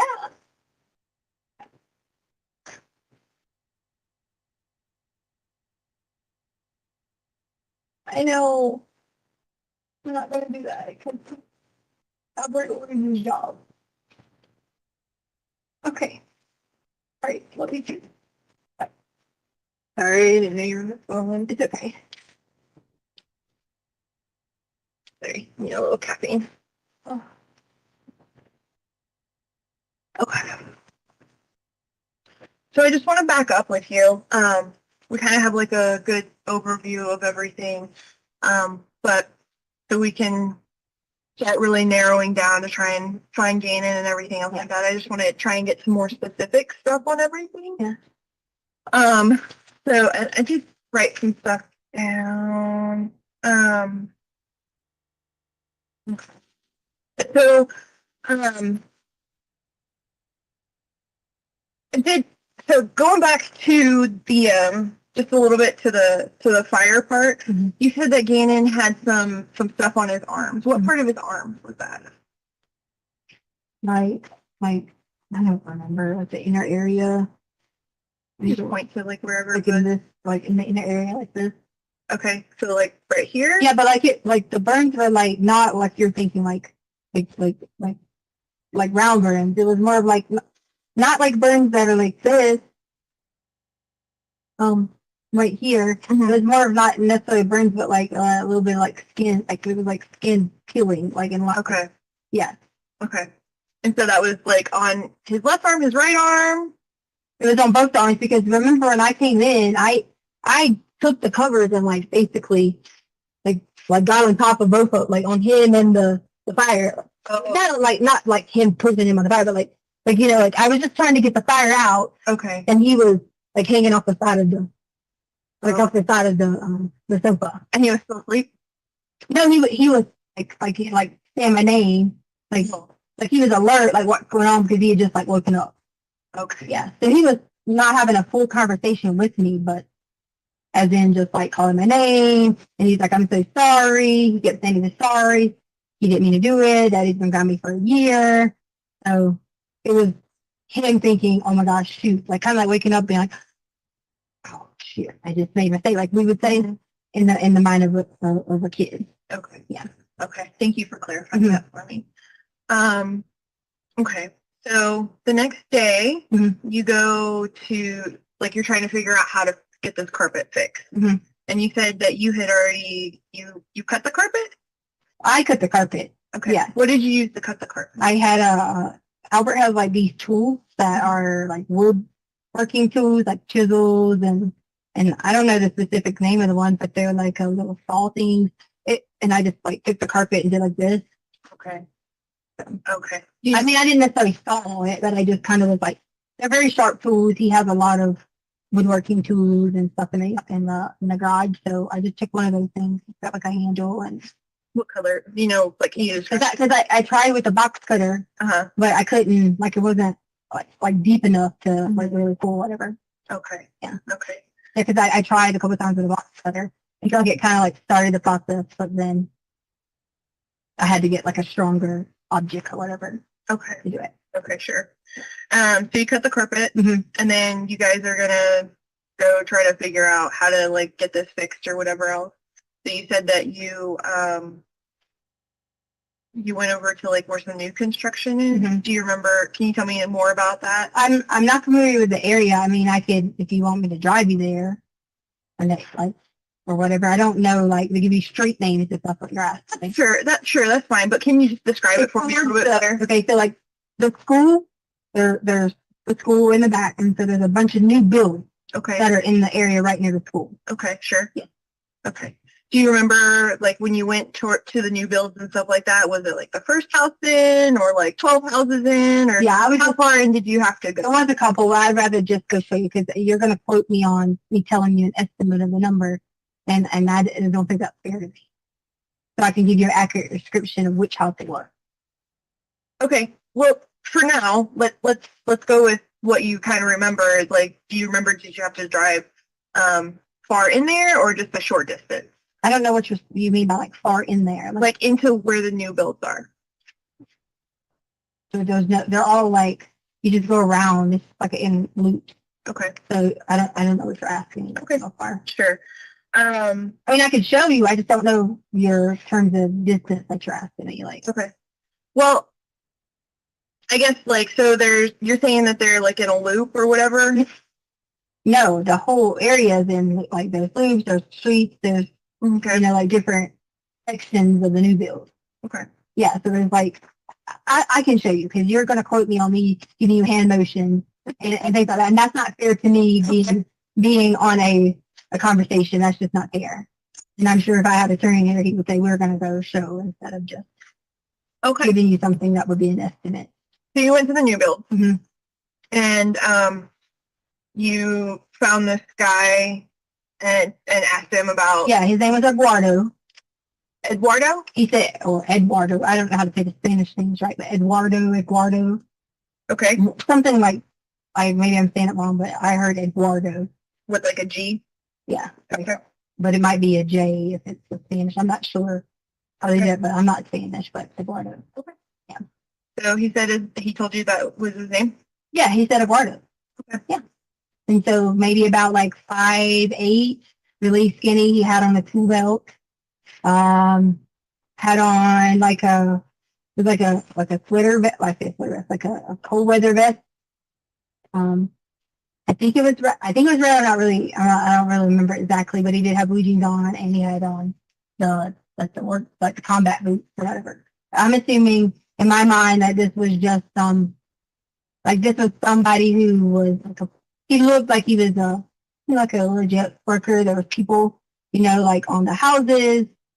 There was people working in different areas, so I didn't think it was that he was a legit, not necessarily contractor, but someone that was going to be able to, someone knowledgeable to be able to, yeah, right. And I didn't explain to him what had happened. Like I didn't say, okay, this happened. I said we need a piece of carpet. You have the carpet that for this model of home. Okay. And what did he say?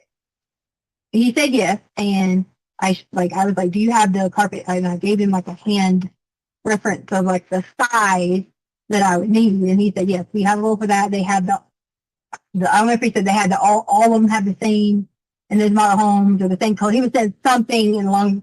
I don't really know the definition of that, but some certain homes have the same exact thing and everything. Okay. You know what I mean? Like might have the same floor in one, the same, because a lot of the homes are the same every 5 houses or whatever. Right. Like they have like 3 or 4 houses that they build over and over and over again. Right. Right. Okay. And they put the same finishings in them. Mm-hmm. Okay. That was my assumption that I had taken from that. Okay. Right. And so he said that they had it, and then what happened next as far as like him having it? So do you need to get that? No. It was I just always check to make sure it's not my daughter. Okay. Yeah, because you're not worried, mom. So he said he was going to bring the carpet and fix it, and I gave him the code to get into the garage. Okay. And you had mentioned that you thought maybe you would find somebody that would want to do like a side job or whatever else. Like, how much did he say he was going to charge you for doing this and for the carpet and stuff like that? So we never had made that that conversation. I just said, hey, and I'll give you a small donation. So what I did was I said, okay, I think my ex-husband, Harley's dad, he used to work in sheetrock and stuff like that. Mm-hmm. So in my mind, I'm thinking, little jobs like this, back home would have been like $10 an hour. Here, it's probably a little more, like $15, $20 an hour, whatever. And I said, I'll give you a small donation. You didn't ask me earlier about the part, so sorry if we messed up. And I said, I'll give you a small donation. And then in my mind, a donation was going to be $50. So that's exactly, I had cash. And that's exactly what I had was the $50 on the counter. And I explained that to him, that it would be on the counter. Thank you for, doing it. Make sure the garage is closed. And like I said, you didn't ask me all that, but I did go through a conversation. I just didn't be like, hey, bring the carpet. Here's the sure, and that's why I don't want you to think that, because that is not what happened. I went through the process of make sure you close the garage back. We have a security system. I told him we had cameras. I talked it up through the conversation. Okay. To let him know that this is the steps and the processes and stuff like that were followed. Okay. So let's talk about that conversation a little bit, just because we didn't, and that's why we should go back and get more information and everything else like that. So he says he has the carpet, and then did you ask him okay, can I just have the carpet, or did you ask him can you fix it for me, or did he volunteer to fix it for you? What do you mean just have it? Did you ask him if he would just give you the carpet, or I was going to be like a package deal, I was assuming. It's just I wasn't asking for like the carpet for the size room. I gave him like the like the size. So in my mind is if he's bringing a scrap like rolls or scraps or whatever, that's already some extra from the job. Okay. So you didn't ask him to just like bring you carpet so you could fix it. You asked him to come and fix it for you. Yeah. Yeah. Okay. Yeah. I mean, I had in my mind to fix it, but then I was like, you have to measure, and then like because I changed tools, like one side was going to be like this length, so if you cut it different on that side, and it just was a little out of my thought process so that I could. Okay. Yeah. Have you like if you've never done carpet before, I would imagine that like trying to patch something would be kind of hard, right? Especially if you had to use different stuff to cut it. Okay. Okay. So he agrees to come to your house to fix it. So you give him the address. Yes. I went through the whole spiel of here's where it's at, like here's money, how much we did back home. I mean, it was probably like a good 2-3 minute conversation. Okay. Of the specifics that needed to be done, and I did that out of panic because I needed to get it fixed. I didn't want to put it on Craigslist because people say call me or this and they upcharge and we need to replace the whole section and things like that. And did he tell you like what he would charge you, or did you just say this is how much I'm willing to pay? No, I just immediately said that I was going to give a donation, like in the terms of I didn't really have a lot to give you, but can you like hook me up? But I kind of was like, can you like hook me up like that? Being more of like a please do this for me. I really need it. Type. I don't have a lot of money. Like a favor. Yeah, I mean, because if he's on the job working and he makes so much an hour and can make an extra $50 that day, that was 150 might turn into 200. Gotcha. So in my mind of thinking of that was back to the times that Harley's dad would do the same thing. He would be like, don't go pay a subcontractor. Just go get someone who wants to work after hours, or whatever. And so that was my thought process. That'd be cheaper, faster. Someone will come do it right away. And then we're done with the situation. Okay. So, what did you tell him as far as like how to get into the house and stuff like that? What do you mean how to get? I just gave him the garage code. Okay. And I explained where the carpet needed to be replaced. So, I mean, okay. There's no like when you enter the home, there's no like specifics. You just upstairs, downstairs. That's it. Okay. So you told him it was downstairs and kind of the area that it was in, or you walk downstairs, you would have saw it. Okay. Like it wouldn't have been like you needed to go search for it. I mean, that's common sense. Okay. Yeah. I'm not saying you common sense. I'm saying to the person that's common sense, like, oh, that's carpet, Because see, I had took the rug right here when I showed the police when they came. I had took the rug and put like a piece of carpet that was on it. But the problem with the piece of carpet that was on it was that was a piece of carpet that was from the outside. Oh, okay. Like, you know what I'm saying? But we walk on it. And it was like an extra piece. Right. And I mean, sure, they could have, used the same carpet, but I needed a carpet to fit a specific size. So if someone had extra carpet, then why not go ahead and fix the whole thing, Sure. And we could have a little extra roll for hopefully if there's ever any emergencies or anything like that. Okay. But yeah. Okay. Because I thought that there would have been some somewhere. Like in your house? Right. Okay. Because, like sometimes, I knew like when we had our home, we sold it, we left our square, what are they called? The hardwood floors. And we left like maybe like 10 little sheets and things like that. So like I thought, but in my mind, like, okay, no, I'm just going to go. I hadn't seen anything, so I had to, go find it. Yeah. Okay. And you act so much differently when you're trying to be impulsive and hurry up and get it done, quick decision. When I probably could have just been like, hey, let's look at something that we have maybe in the back corner. We could have cut a piece out or something like that. But I didn't want to go mess up another lady's house. An old lady's house? Another lady's house. Well, her house. Like the renter, like the owner. We rent from them. Okay, so you rent. Yeah. Okay. Yeah. I thought you guys owned. No. My bad. Okay. So, so you left, so you went there. You said that he was about 5'8". Yeah. Okay. What color hair did he have? I say 5. My husband's 6, but just a little bit shorter, skinny, dark hair like mine. You might think I'm Hispanic, so like I'm really brown in the summer, but you love it here too. You're Hispanic. I know, but people always think that. So skin complexion was a lot darker than mine. Okay. So, I don't know if you want me to give you like a before skin complexion thing, but I would say like middle to tannish color.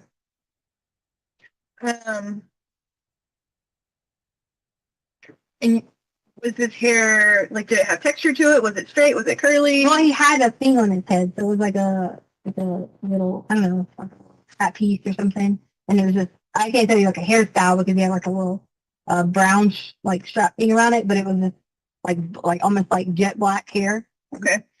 But it wasn't like long. Okay. And then, what was his face shape like? Maybe like a little chubbier than mine. Okay. Like more rounded. Was there anything about his face that like stands out that would help us be able to find him? Like that would we be able to be like, that's the guy right there? Like, did he have? Well, I was noticing there was like or- some bad saying, but like maybe like a little bit of is it craters or like the little holes. I don't say holes. No, like you know how you can see some people and it's got like a little like holy like skin from the acne. Like acne? Yeah, like stars. Yeah, that's really good stuff. Yeah, Don't so put that out. Tell us. like acne, like stars were kind of like present just a little bit there. Okay. And not bad though, not like, super bad, but it could have been like even more like wrinkles or like whatever. But it's just a little section of like right here, but you can tell it was just like from like age or whatever. Okay. Or maybe even from dryness. I don't know. I wasn't giving him a skin consultation, but I do remember there was like little spots here. Okay. Did he have any facial hair? Yes.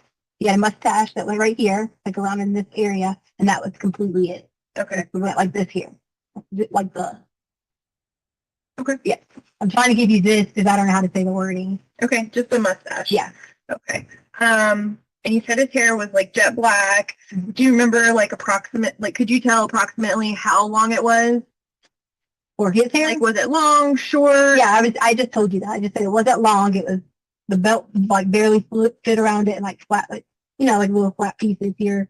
Mm-hmm. So not bald, but not long. Nothing was hanging on the shoulders or anything like that. It wasn't like a military cut or anything like that. Yeah, no, not a military cut or anything else. Okay, so kind of like medium length. Mm-hmm. Okay. And then how old do you think he was? I would say easily late 30s, early 40s. Okay. But and based upon me thinking that too about the facial structure, you know how you can look at some people's skin and the elasticity or whatever, and it's different. So like those little, you could tell that had been there for a while. Okay.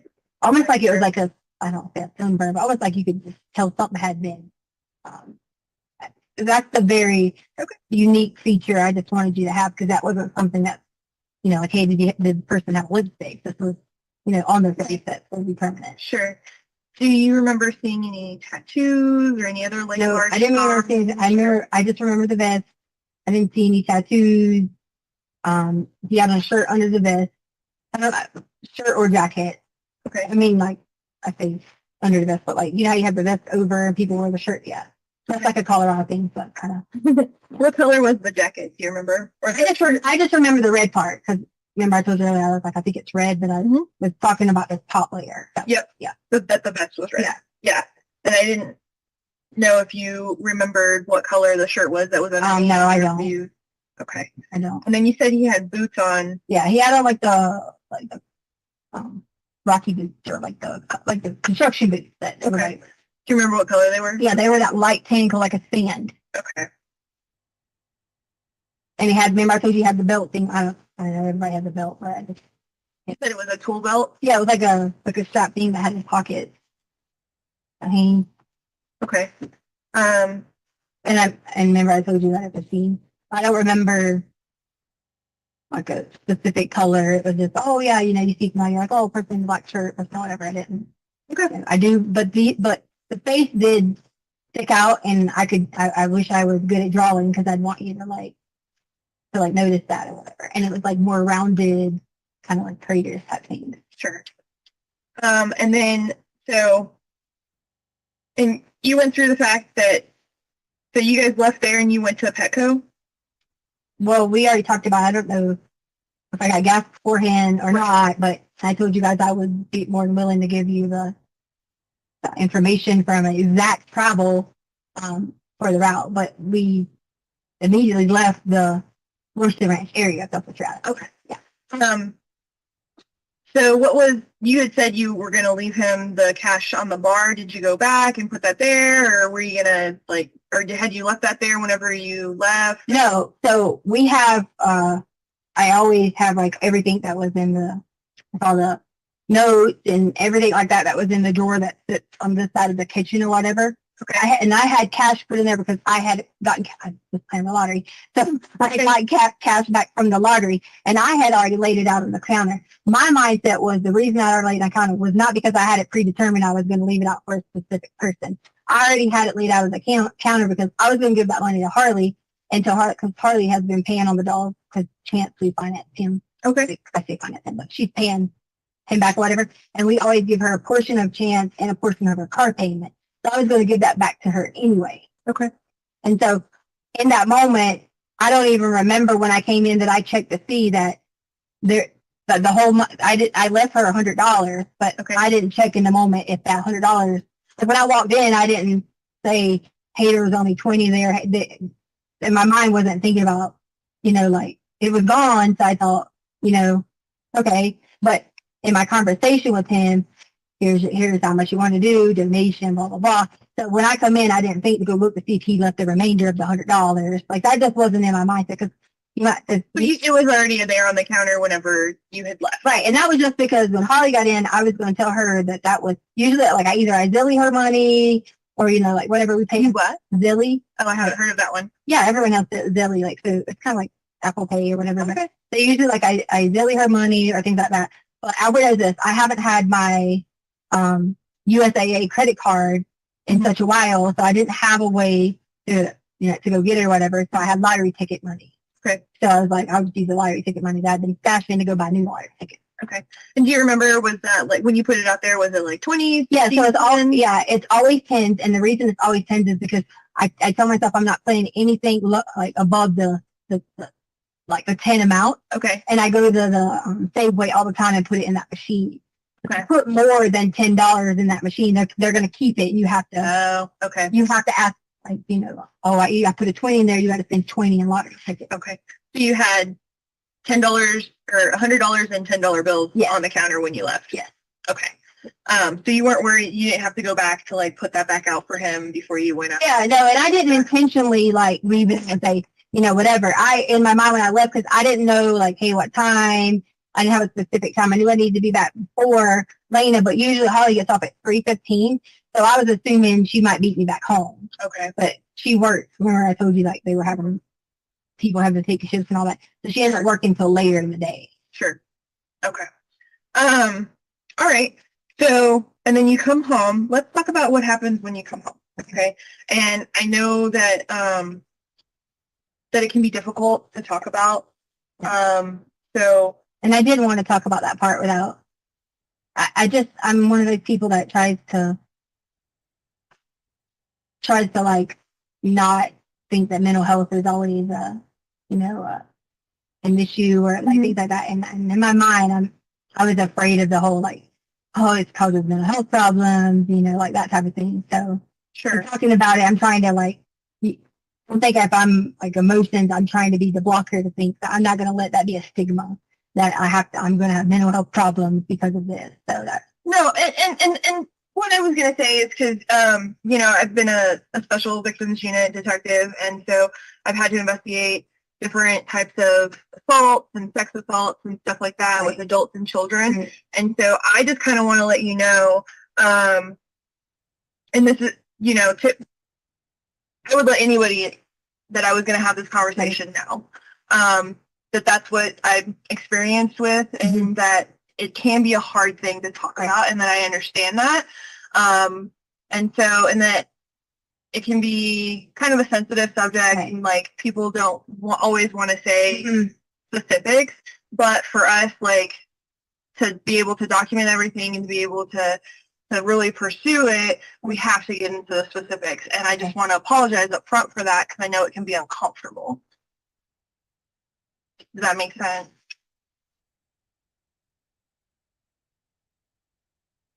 Are you okay?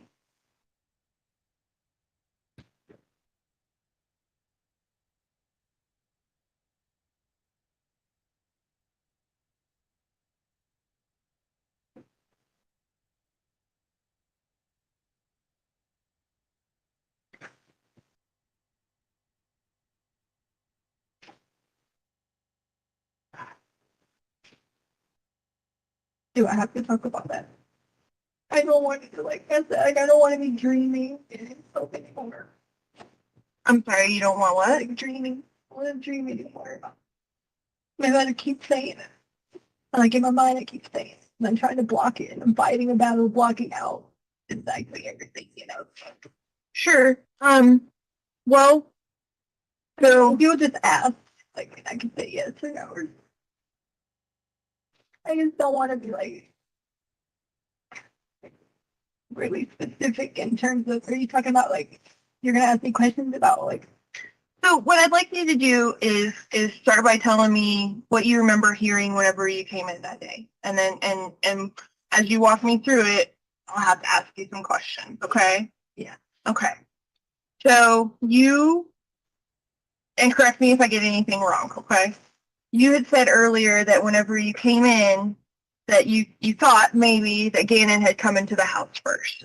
I'm almost positive he went into the house first because I had to get the bags that we had purchased. Okay. Like the Petco bag. Sure, sure. And you guys came in through the garage, correct? I want to say the garage. I'm like 80% that it was the garage because we parked on the front without the shop. Okay. Okay.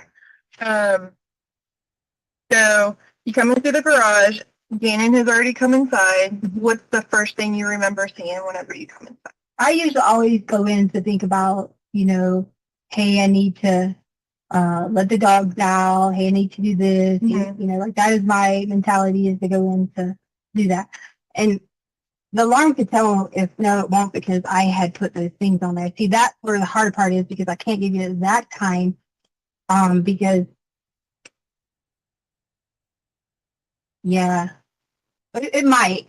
And some of the sensors, remember I told you I had the things going on and we had put the little towel things on them or whatever. Some of the sensors were picking up, but some of them weren't. So I can't give you the like exact time. If I went in, I could tell you if I went in and went upstairs or went downstairs first by the motion.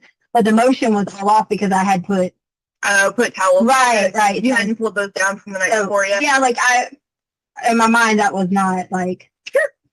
Some of them, like the one in the corner, like hangs off the side, so it might have picked it up or it might have not.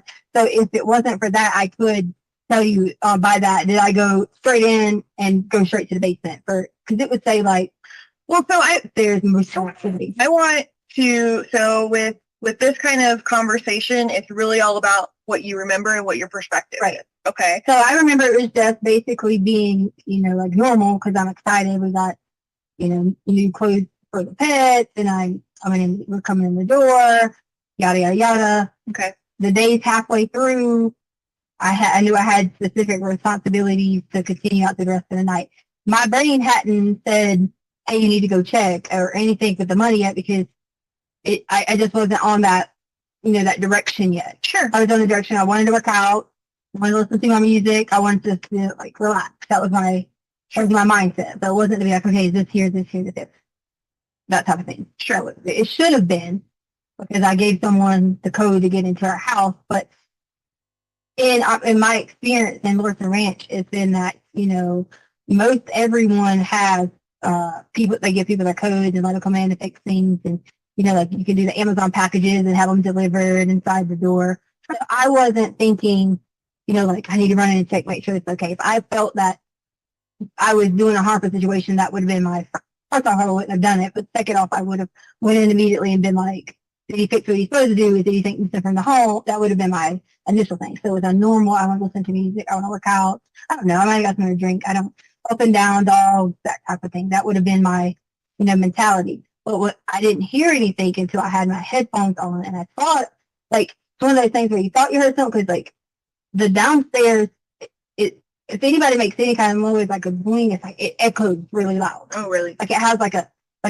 louder echo through the vent. Okay. So even sometimes whether you're asking about noise counseling or not, even like having things on or not, sometimes it's just the way that, they're sitting on there, you hear something, and that was like, almost like an echo noise. Okay. And that was, and below my room would be that storage room. Okay. So you were in your room when you heard that? So when I heard that, I don't remember if I was I know I had the headphones on. Okay. I don't remember if I was in the room or walking back and forth because I had a big speaker box over here. And then either I played the big speaker or played the headphones or however on the big speaker back and forth. So I don't know if I was like here, there. Again, I wish I could give you the motion thing because that would give you a better time, like a 254 or whatever, 255 here, like that. But when I heard it, that's when I was just kind of like, oh, did I hear something? Remember, I even told you earlier, I had a couple of times before I even thought that would be of a concern. So when you thought you heard something, what happened there? So I don't remember if it was one or two times or whatever that I kind of was like doing this here and like back and forth. And that's when I told you that I, started to walk down the stairs. And I told you that piano was on to the right of the area. Okay. Like when you walk down the stairs, he was on the right of the area. Okay. And the guy was over here. Okay. And was the guy just out or? No, the noise was probably because of like moving around, I guess, or whatever. And the door was like almost not necessarily like a semi-crack, but well, maybe a little semi-crack. I don't know if he was looking out, like peeking out or anything like that. And so I noticed that someone was right there. And that's when immediately it was just, there was it wasn't like, hey, how are you? It was, if someone's in your home, they're not there to, when they're not supposed to be doing whatever, they're not there to like talk to you. It was immediate from then on that it went to that. Again, I came in, tried to get on. So let's slow all that part down. Okay. Okay. Mm-hmm. So you go downstairs, you notice somebody's there. What's the next thing that happened? So I noticed that he was there and he had, I told you when I went in my room earlier, one of the things that I remember triggered, not that it triggered, but I thought was odd, but I had my shades and I remember I told you my doors were open to the cabinet in the room. Okay. So I noticed that they were open. So that kind of, my mind was like, did I leave that open? But that also set off the fact of when your brain runs rapidly and you're looking, you're like, gosh, that's why that door was open. Okay. So like you put it together. Right. I put it together very, very quickly. And so that part ran back in my mind. And so immediately when he saw that, he saw me, I don't know if the intentions was to us to come in that soon. I don't know the intention if it was to do anything because I don't think the intentions was going to be like take anything from him because it was he already had on gloves. He already had obtained a gun from our home, but had already done those things, and immediately it was in attack mode for me. Okay. And from there, and I didn't mention to you, I did go in the cabinet because I take a lorazepam for anxiety, and I was like already super anxiety from like having all this, like going on and stuff with the like fire and stuff like that. So I took 2 lorazepams. So I did go in, take two lorazepams and blah, blah, yada, yada. And that was in the cabinet, the lorazepam, or was that somewhere else? Like in the kitchen? No, you said that you went in. Where was? I'm sorry. Like in the kitchen, we have a kitchen cabinet. I should say that to you. Okay. The cabinet that I'm talking about, that the doors are, is a bedroom cabinet. Cabinet. It's like a armoire, like a smaller one has doors that open. Okay. I should specify cabinet thing or something. Right. The bedroom one, the kitchen one would be where the medication. Right. So I did take. That's why I said I think I might have got some drink or something, but I did take 2 of that. Okay. And so that I did do that, and then I did come down with it. Okay. So just so we're clear, the kitchen cabinet was where your medication was. Describe for me the armoire in the bedroom where the shades and your gun was. So you want to know like what's in it or like what? What does it look like? What So, color is it? Sorry. So it's silver, like a chromish color with like glass. Okay. And it does have handles, like a little knob that you can full on or what, like full open. And then of course they have like, I keep my important documents in there, like a passport. Does it have drawers or anything? No drawers. Okay. It has the insert, Like shelf? yeah, the shelf. Okay. Perfect. And where's Like say I'm like opening the door, walking in the room, it's exactly right here. okay. And does it sit on something or does it have its own feet? Like is it on feet? Okay. Yeah. Okay. I just want to make sure that we're talking. Yeah, it has its own feet. Okay. Yeah, and like if I had to do like I don't know what samples or whatever, I just wanted to tell you about the medicine because I didn't want you to be like, but I mean it's prescribed to me anyway. So. Yeah, true. That's Yeah, and I had already taken one that morning too, so it was just I only have taken a panic attack, but I just had taken a lot. I don't say a lot of it. It's not that, but I'd taken. Yeah, I don't take any at all if I'm having a panic attack, and I had. It was a little bit more than usual. Right. Just because it was just, like Okay. the whole anxiety of it. So. So you go downstairs and you see him and you said that he had already found a gun. He had already been in the home, like in our home, like moving, like I say moving, like doing something, because you wouldn't have just walked in and known, hey, there's something here. You just had to go in, and most people would probably look through drawers and things like that. I don't know. I'm not making that assumption. That's what it is. I'm just saying he had already obtained one. So I'm kind of like, I can't speak for what, like what went on or anything of that nature. Okay. What can you describe the gun for me? So it was our black gun. Black gun. I don't know what make and like what the brand was or whatever. Okay. Was it? Do you know whether it was like a revolver or like a no automatic? Automatic. Yeah, like a you just pull the trigger. Okay. And is that like and do you know the caliber maybe? I think the 380 maybe 380 or 9, one of those. Okay. So you said it was y'all's black gun. Mm-hmm. Okay. How many guns do you guys have?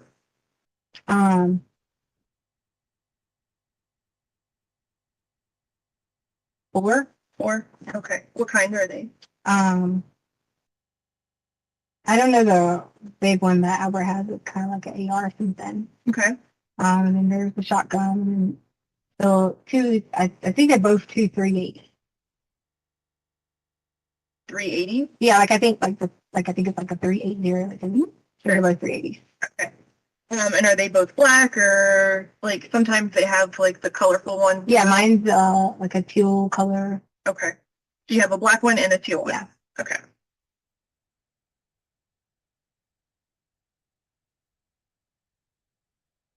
Okay. Okay. I just wanted to cover that really quick. Okay. So you go downstairs. You've already obtained a gun. You think it's your black gun. Right. No, I don't think. I saw the color black. Okay.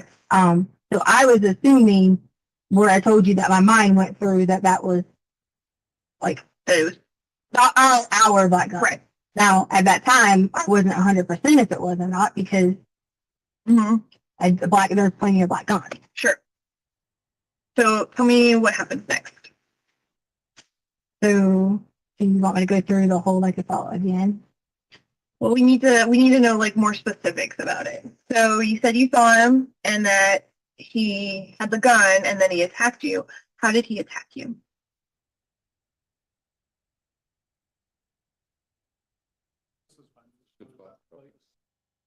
All right, ladies and gentlemen, we will take a recess until 3:15. Again, don't discuss the case among yourself. Don't discuss the case with anyone else.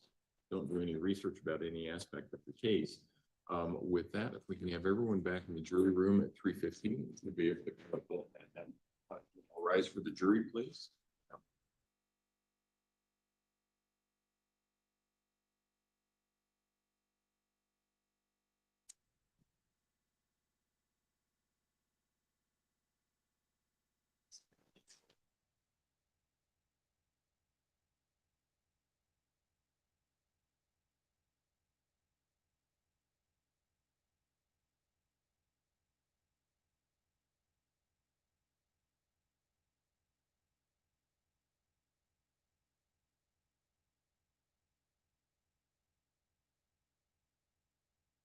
Thank you. May all be seated. Record should reflect It's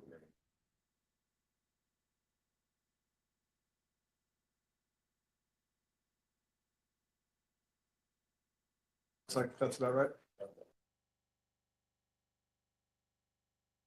No, because I know there's another video that's, I don't think it'll probably be mid-morning Friday where they get to me, so. I'm sure we're gonna finish this one today. Yeah, we may not.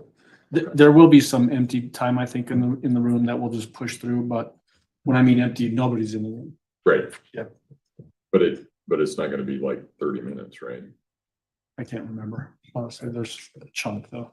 Okay, well, we'll just, if we get it finished today, great. If we don't, we'll finish it up on Friday. And my docket tomorrow is virtual, so you can leave everything here. Okay. You don't have to clean off tables, you don't have to do anything. Good. Thank you. All right. All right, thank you, Court will be in recess then. All right.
Huh?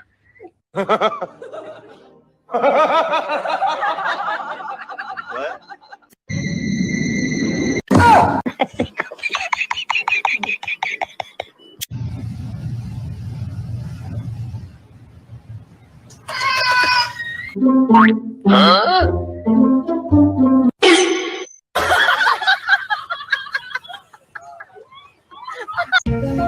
Hmm? Yeah.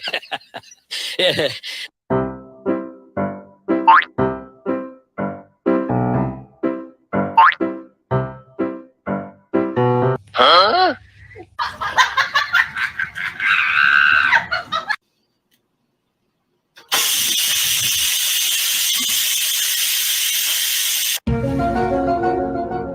Huh?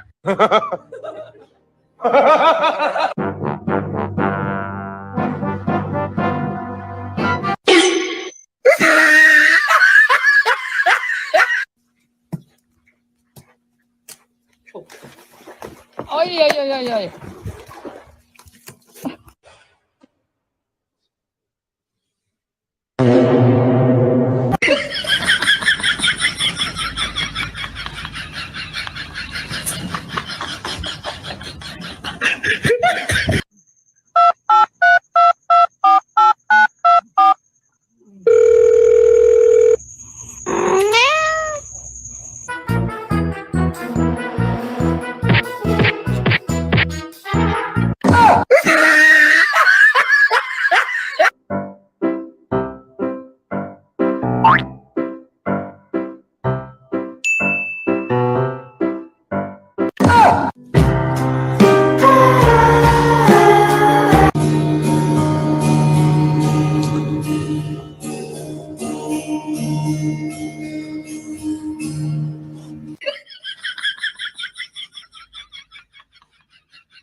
Huh?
Ella makanya.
Oh, oh, you want to get fucked up?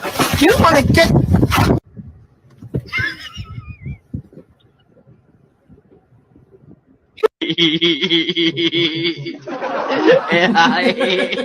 Ella makanya. Gini ya.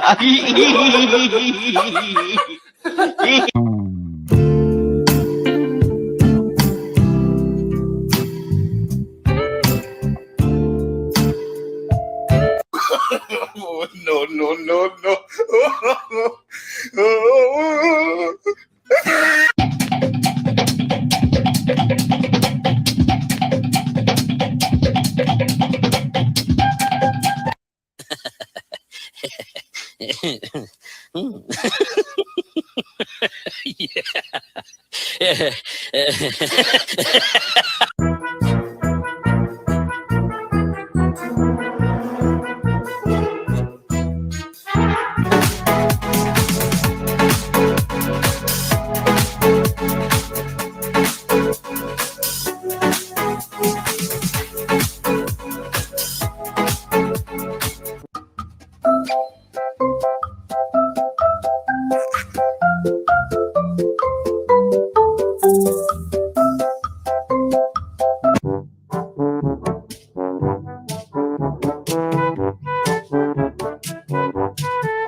Are you serious right now?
Look at this distinguished gentleman. Look at the way he is sitting. Yes, very distinguished. I see, I see.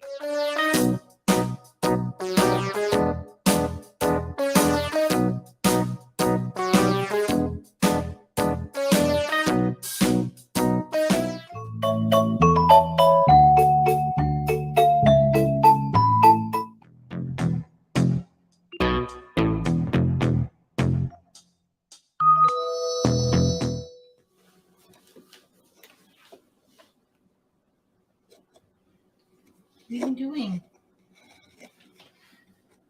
Cosmo. Cosmo. Oh, it's okay. It's okay. It's okay.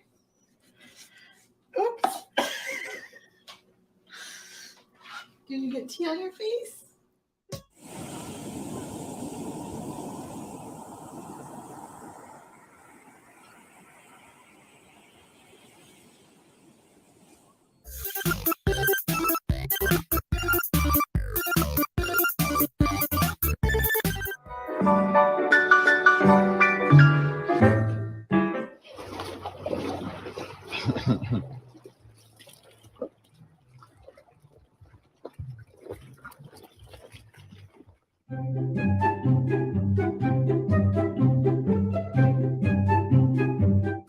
My God, no. What on earth do you think you're doing? Jesus Christ.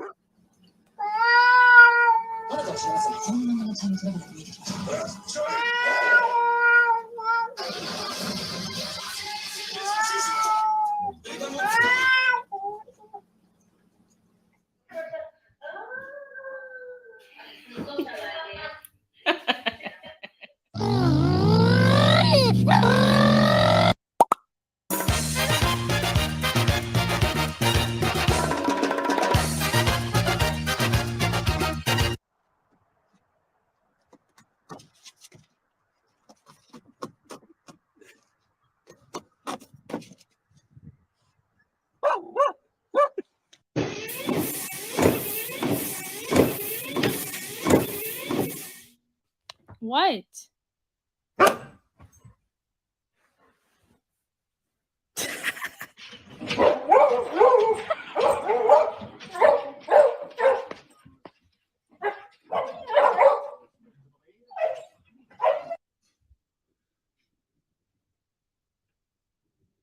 Cuckoo.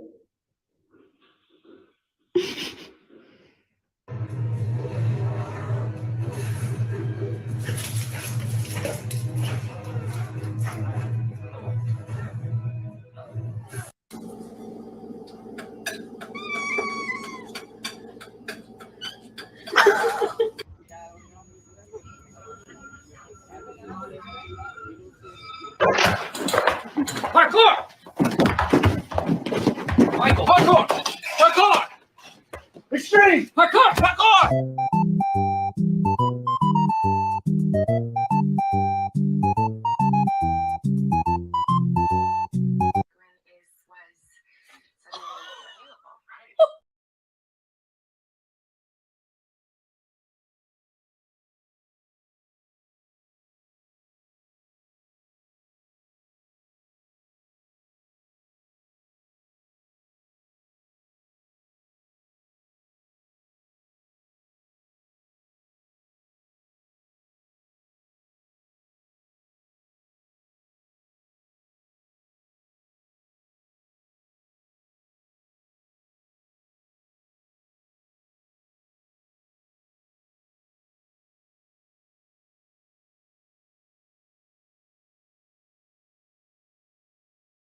Present courtroom. We're ready to bring the jury back in? Yes, Judge. All right, let's go ahead and bring them in.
All right, for the jury, please.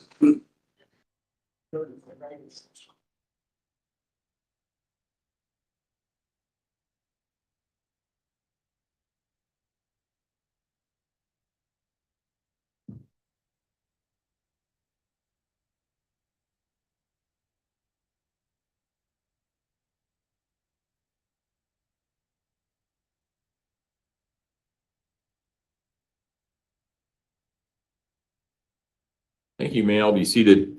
Court will recall 20 CR 1358 people versus Letecia Stauch. When we took our break, we were in the midst of the video interview of the defendant. That's where we will resume. Prosecution.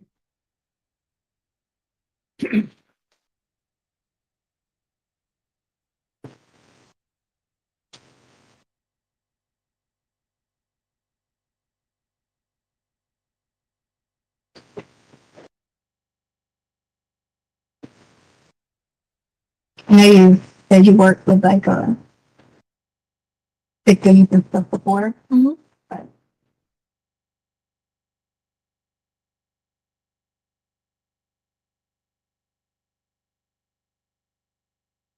hard to tell someone about people like touching you. Sure, I get that.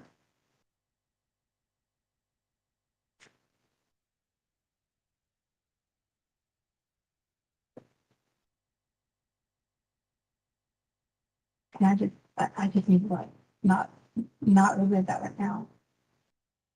Can I get a little bit? Like you want to take a break, I just you're wanting me to give you like play by play basically of an assault is very hard for you to ask him to do. Okay. That's not like me explaining how to play a game. That's very difficult to explain what you remember. Well, and we can take it slowly and you can tell me what you remember, what happened and stuff like that. You know, I want to make sure that you're okay and I want to try and find Gannon, right? Right. Okay. So the more details that I have, the better it is that I'm going to be able to try and help you and to try and help Gannon. Okay. Well, me telling you about an assault on me is not going to get like a faster result unless we like actually put some action into it, you know? What do you mean? Like, I don't know, like action is it too late to like check your body? I mean, is it?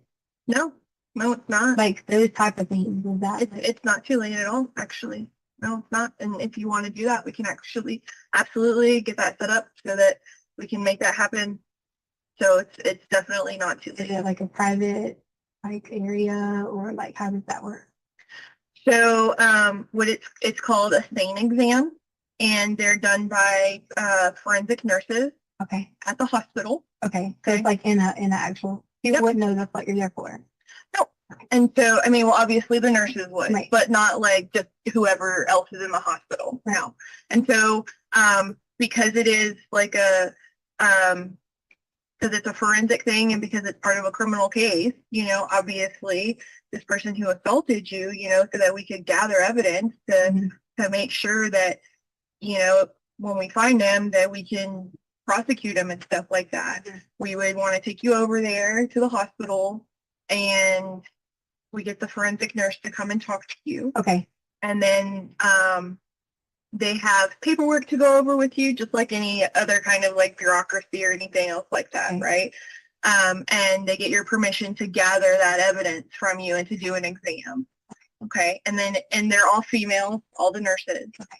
So, and they have their process that they go through, and they collect all that evidence, and then that's turned over to us. So it's not too late at all to do that.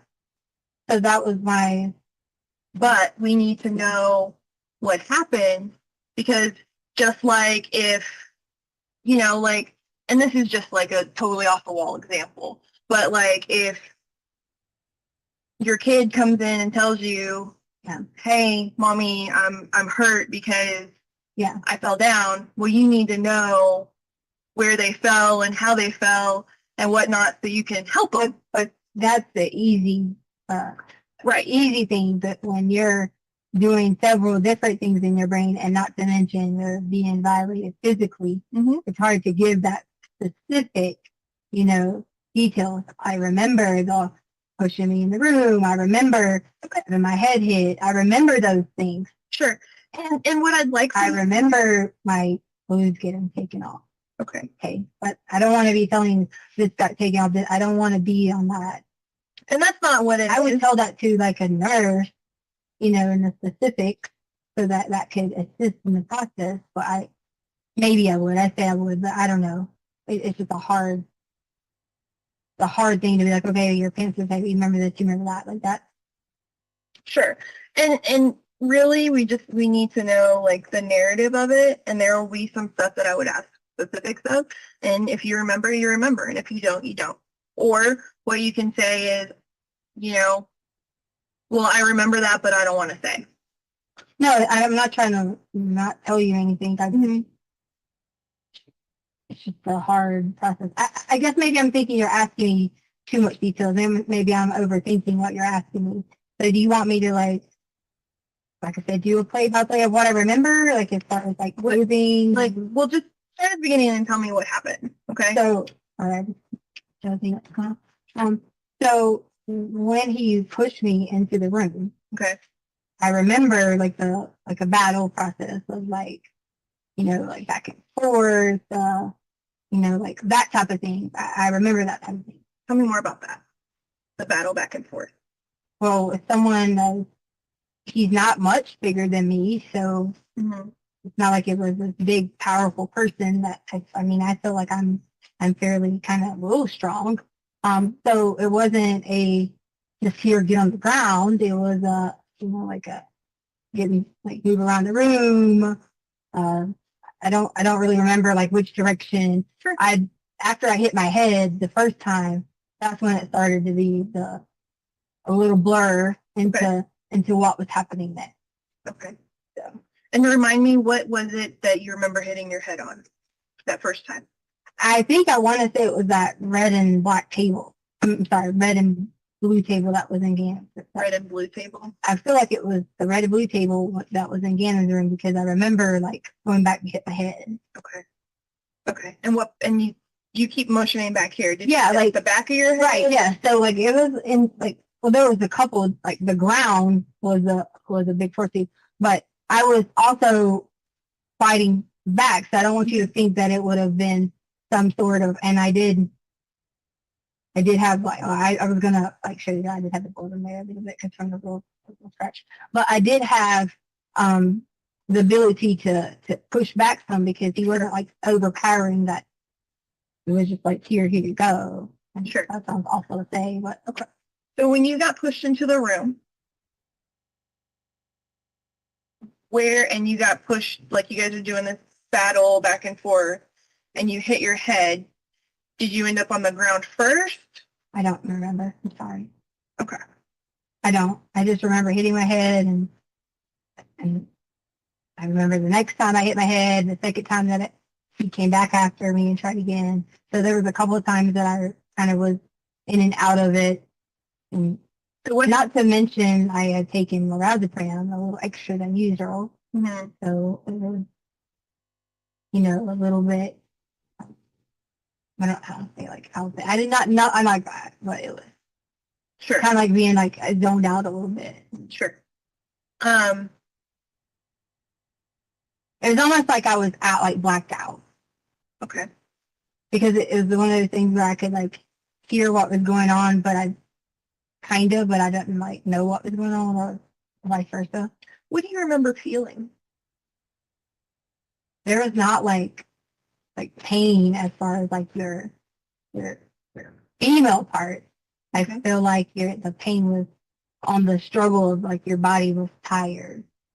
Okay. So like it's tired in trying to like your brain's telling you don't give in, but your body is just in a tired mode. Okay.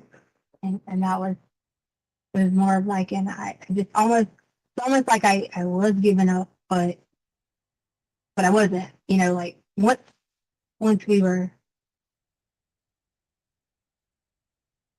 you know, I can't talk about it.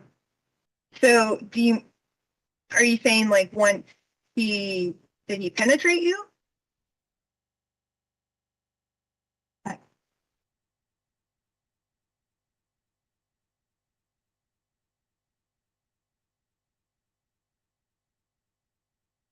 I remember my clothes coming off. Not my top part. Okay. Remember the bottom, and I don't remember if this was the first time or on the second time, which wasn't a successful time. I remember my clothes coming off like on the bottom, and I remember having my top on. Okay. And I remember I was pushing like pushing back. Sure. And then I like out of my mind, it was almost like a little blur because I hit the head again. Like you know, you're like trying to push up, like to push somebody off, and you get pushed back down, and hit your head. Okay. And then it's kind of let it. Yeah, we did it. Like I'm not gonna. Here's the thing: is that this conversation, like what we talk about, is not. I'm not gonna run and talk to your husband about or his ex-wife or anything else like that. Okay. I don't want to give in because I wasn't. It wasn't. I didn't agree to it, but at that point it feels like I did give in. Okay. And thank you for telling me that. I appreciate that.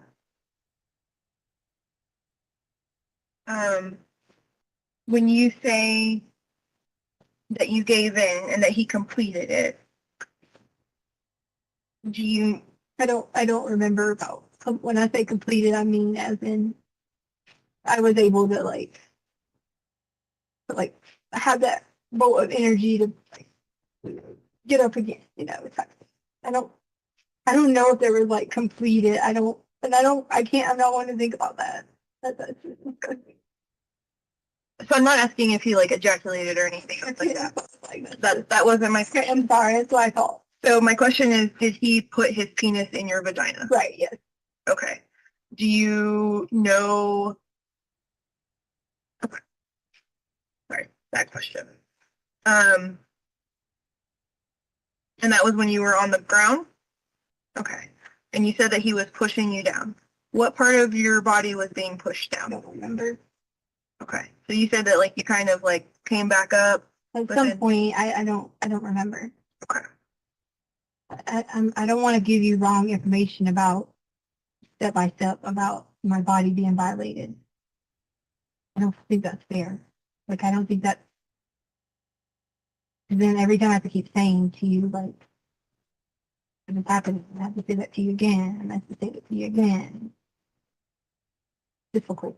Okay. Was there anywhere else that you were penetrated? No. You mean like an area? Anywhere else on your body?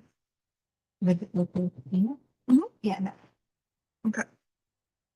And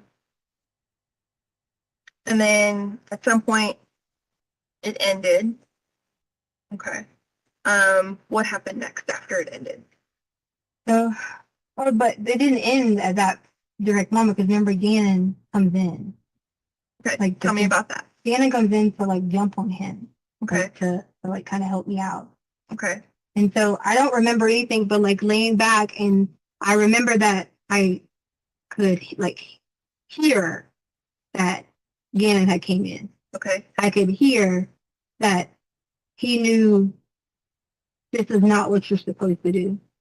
That Gannon did? Yeah, like Gannon was aware that someone was trying to harm me. Okay. He might not have understood the complete in essence of it, but he understood someone was in our home and wasn't supposed to be doing what he was doing. Okay. Right? Okay. I mean, our home we're very open. We're always like, we talk about like, oh, you don't have a girlfriend, you don't do this until you're married. So, Okay. so he's very aware of, like that's not how things happen. Sure. In his mind. So he came in at that point in time. And then I do remember that Gannon was like, I don't want to say thrown, but like he can't jump on a big guy. That's a big guy to him. Mm-hmm. 5, 6, 7, 8-ish Mm-hmm. is a big guy to him. Sure. Because he's 4 something. And I don't remember from there. I just remember that Gannon tried to jump on him, and I remember Gannon was over here at this point in time, and then it was just kind of like a blur about what happened. But I do remember after, when I say finish, I don't mean what you're asking me about exactly. And I do remember when that was like getting up, Mm-hmm. that it was a situation. So that was when he had the gun again, and afterwards, not necessarily at him, but had the gun and had Gannon. Okay. Can you tell me more about that? So I just know that in the way he had him was kind of not necessarily at like a here, or if I had like a dummy to show you, it was more of like a, Can you have a look? Okay. It was more of like just wrapped around, but like Gannon when he recognizing like the gun, he wasn't trying to at that point fight back to him. Okay. He was just crying like to me, like to help him. Okay. And so that's why I made the decision to try to send the other kids somewhere else, because what if I would have ran for help at that point in time? I had every opportunity to run.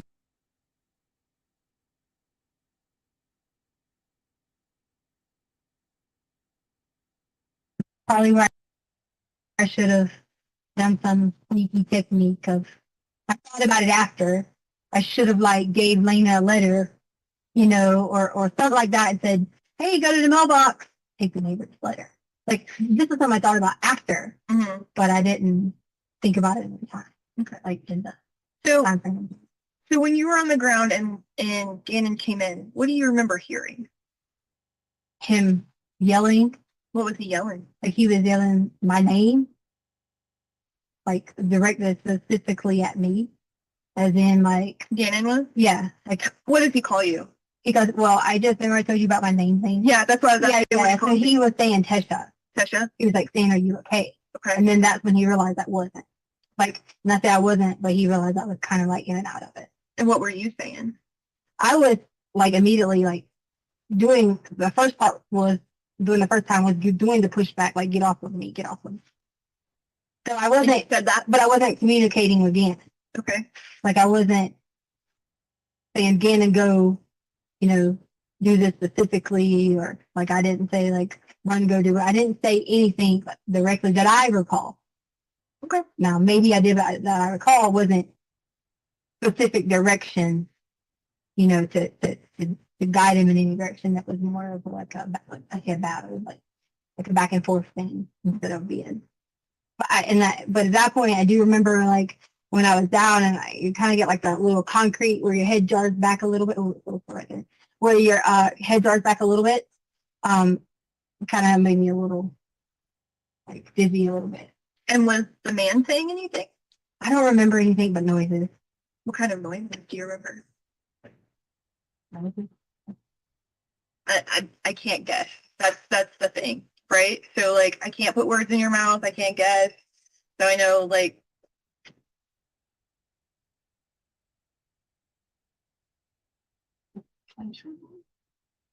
I'm sorry, pleasure noises. Yeah, I don't know how to describe it like pleasure noises, but like sound. Okay. And so he's making pleasure noises, and then Gannon comes in and yells your name. What does the man I do? don't remember specifically if he just came in to yell my name or if he jumped first, but Okay. What does the man do? it was more of like a this, but he was still inside of me, Okay. kind of. I say kind of, but like he's moving. Okay. So obviously he's got to put more, got to put more like force on your body. Okay. And that's just when I just started to cry. Because it was like a giving up, kind of like a giving up type moment. I'm sorry that you are upset by that. And it was just, because what, what are you supposed to do at that point? Sure. You can keep trying to fight, but they already taken something from you that you only have pursued of yourself. Sure. Do you remember Gannon saying anything else other than your name? I know he was calling help at some point, and I think that would have been when he had. I don't remember. Oh gosh, I don't remember like um, anything other than. Oh, I think I feel like I remember the second. I don't remember around the second time of the battle he was saying get off of her. Okay. But I don't.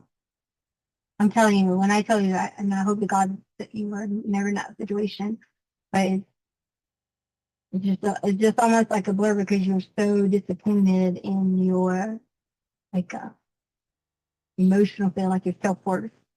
Sure. And how you feel about yourself. Sure. You feel like you're nothing. What did you smell when this was happening? I was going to say that to you.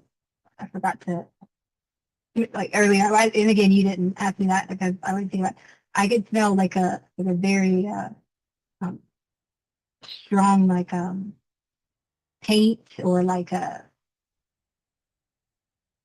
almost like a paint, like someone had been painting or like they were around a house that might have had um, the drywall, almost like it was like a work smell. Like you're doing this like the drywall. Are you talking about like paint or like the texture smell? Yeah, like the powder of the drywall. You know how like you sand, sure. and it has like that smell. Like I could smell that part on them, but I feel like at one point I thought I smelled alcohol.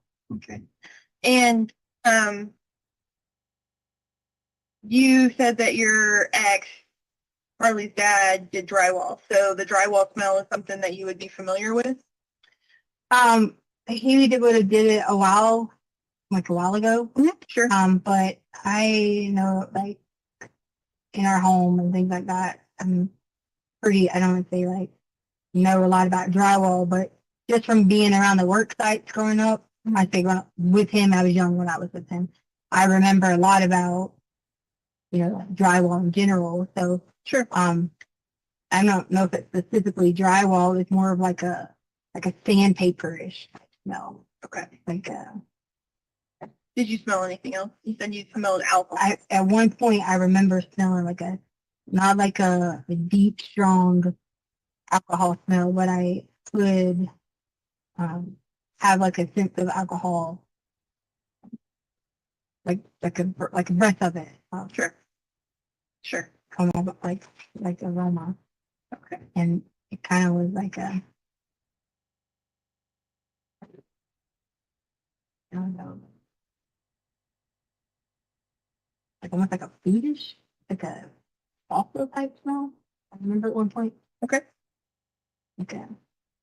If you kind of like you walk into a restaurant and there's like some fresh tomatoes and that. What do you remember feeling on your back? Just a couple of days before this, I have been having like a lot of lower back pains like already. So it took that like pain away. And it was almost like it was just like, because I'm getting pushed back, but I'm straining. So it was almost like I felt a little bit of nerve, but I didn't feel it. Like I didn't have any, hey, there's a back pain. Oh, back to this. It wasn't like that. I knew that there was nerve being shifted or, changed in some direction. Okay. And it was Florida. Kind of hard on the floor. And just remind me, you went upstairs and told Lena to go away, basically to keep her safe. And then you came back down, and that was when he had Gannon, or he had Gannon before you did that? You mean like when you said that he had his arm wrapped around? Right. So once he had him, once I came back, because once I got up and whatever, there was a ring. Remember I told you about the motion and so he grabbed him then. He had him still when I came down, but you grabbed him then. Right. Remember the ring is what triggered, because there was the first ring that wasn't there wasn't anybody on the ring, or there was no one there. Because I think I went up and down, or maybe I don't remember if I went up one time and down, or up one time twice. I don't remember exactly, but I remember there was two alerts, or two triggers, to the door. Okay. And I was like, yeah, so two triggers. I feel maybe it was two times, because the first time there was nobody there. Okay. There was no. Something must have set it off. Yeah. So and then there was Lena was the next trigger. Okay. But I knew the next one was Lena, because I knew the timing always perfect, and you can hear from our house when the bus hits its brake. Okay. So I didn't have to go look at an app or anything like that, because I knew that, timing was just the same as normal. That you can hear the bus is right there. You can hear, kids are on the way, like that type of thing. And sure, I knew it was Lena, and that was my first thing I open up, I let Lena in, I had a conversation with her just like it was a normal day. But then that's when because I didn't want to be like, here, go. I did quickly say, here, go, whatever, but I wanted to not just open the door and be like, here, go right now. Okay. I had to at least make a 30-second, 1 minute, maybe I'm exaggerating, 1 minute, but 30-second dialogue, of here, I need you to go get milk. Okay. Or here, go, Daddy said go rent your bike for sure. That type of thing. Because later on, I knew she was going to have to eat snack at some point, and I figured just that later on she was eating. I figured out another time she eat snack. I was worried about getting her like, out and about that time. When I'm sorry, I should have given her a note. I should have given her a note. We don't, we don't need to go into like what you should have done or shouldn't have done or anything else like that. Things are never perfect, and we can beat ourselves up for 100 years about things we should have done. Right. Okay. So that's not. I'm not here to judge you or anything else like that. I'm here to understand what happened, and try and gather as much as we can so that we can help you and we can help find Gannon. Okay. When the attack was going on downstairs, you said you got hit? Your head got hit a couple of times. Were you hit anywhere else? Probably, yeah. Are you asking about like punch or like? Were you punched, slapped, kicked? I don't remember. I don't remember being hit anywhere else. Okay. Do you have any injuries? I don't have like any specific injuries here, because I was grabbing like this, like pushing up. Most of it was just like head. I don't say trauma, but head force on my head, and then the nerve in my like maybe 5 for that part. Okay. And then and then I did like have like a little like this that little cut like right there was like bleeding. Okay. And then my nails, I know they look crazy now, but they were, and then of course that was the burn mark, so that was the so my nails were like that because when I get nervous, like I don't know or whatever. So, but that would have been from me. Okay. Yeah. So you go upstairs, tell Lena to go, and then you go back downstairs, and he still has Gannon. What happens next? So he still has Gannon. Hold on. Can I be kind of try to read? Yeah, do what you need to do. So he was the first time my body, and then he has Gannon, and I don't want to make sure he's not hurt. So I go upstairs, come back down. Oh, that's when he was asking. Well, he wasn't asking me. He was demanding different things. He was demanding I probably didn't tell you that earlier, but I do remember that now. Okay. He was like demanding things from me. He was demanding me that I was not to say anything, that there would be consequences. He didn't say the word, there would be consequences, but it was in a louder tone of direction of saying. What exactly did he say? I don't remember exactly. I just remember there was some sort of, you gotta make sure you don't tell anyone at the door, and I had common sense enough to know if he had Gannon and has a gun that I'm not gonna make a stupid decision. So coming back down, at that point in time, I remember being like, what, I don't remember if I was pleading or asking, Gannon was saying help. I didn't have a weapon. I couldn't just go grab and hurt him. So somehow, I don't remember exactly what, we end up being in it again, being in a commotion again. And that's the second time that he was attempting to try. And that's when I kind of went completely a blackout. And I don't remember, I remember I told you he was demanding different things. And I gave him a brown suitcase. I gave him a box that was in the room. He asked me, he demanded the brown suitcase.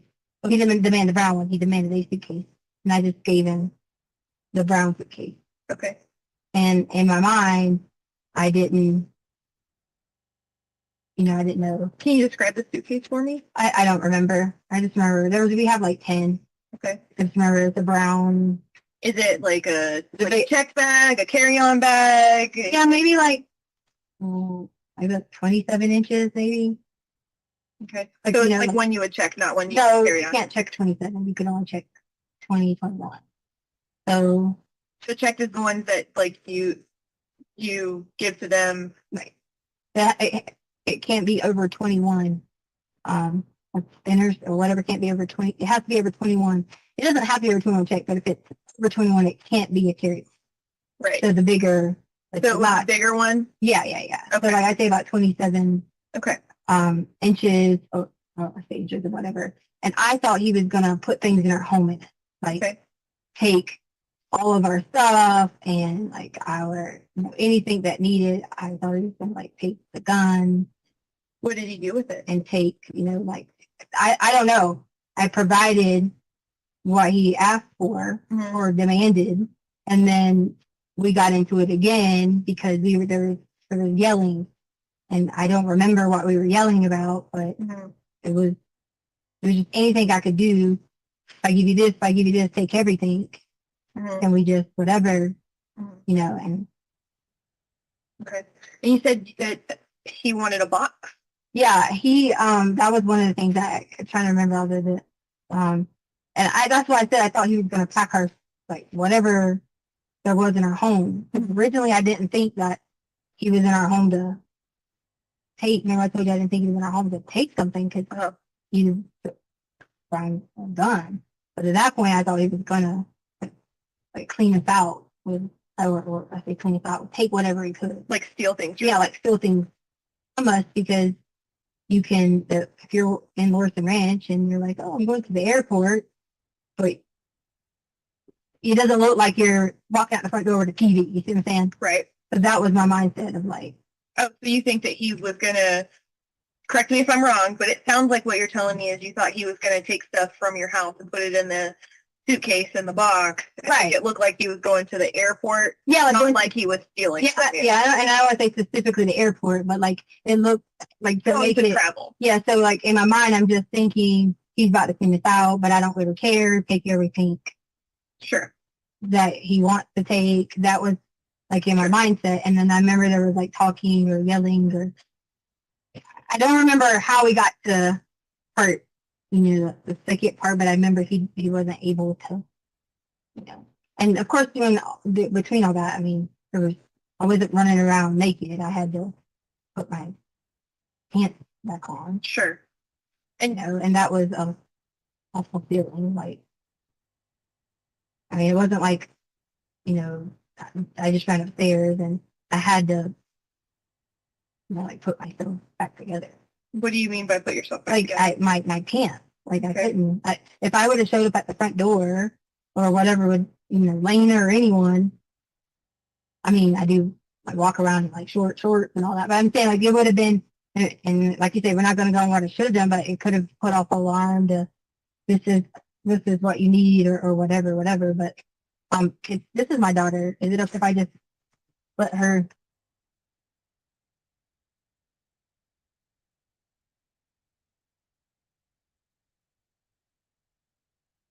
Uncle wants me. Okay.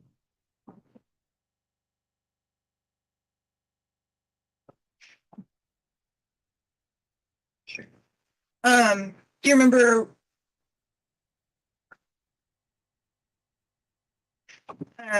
So can you describe the box for me?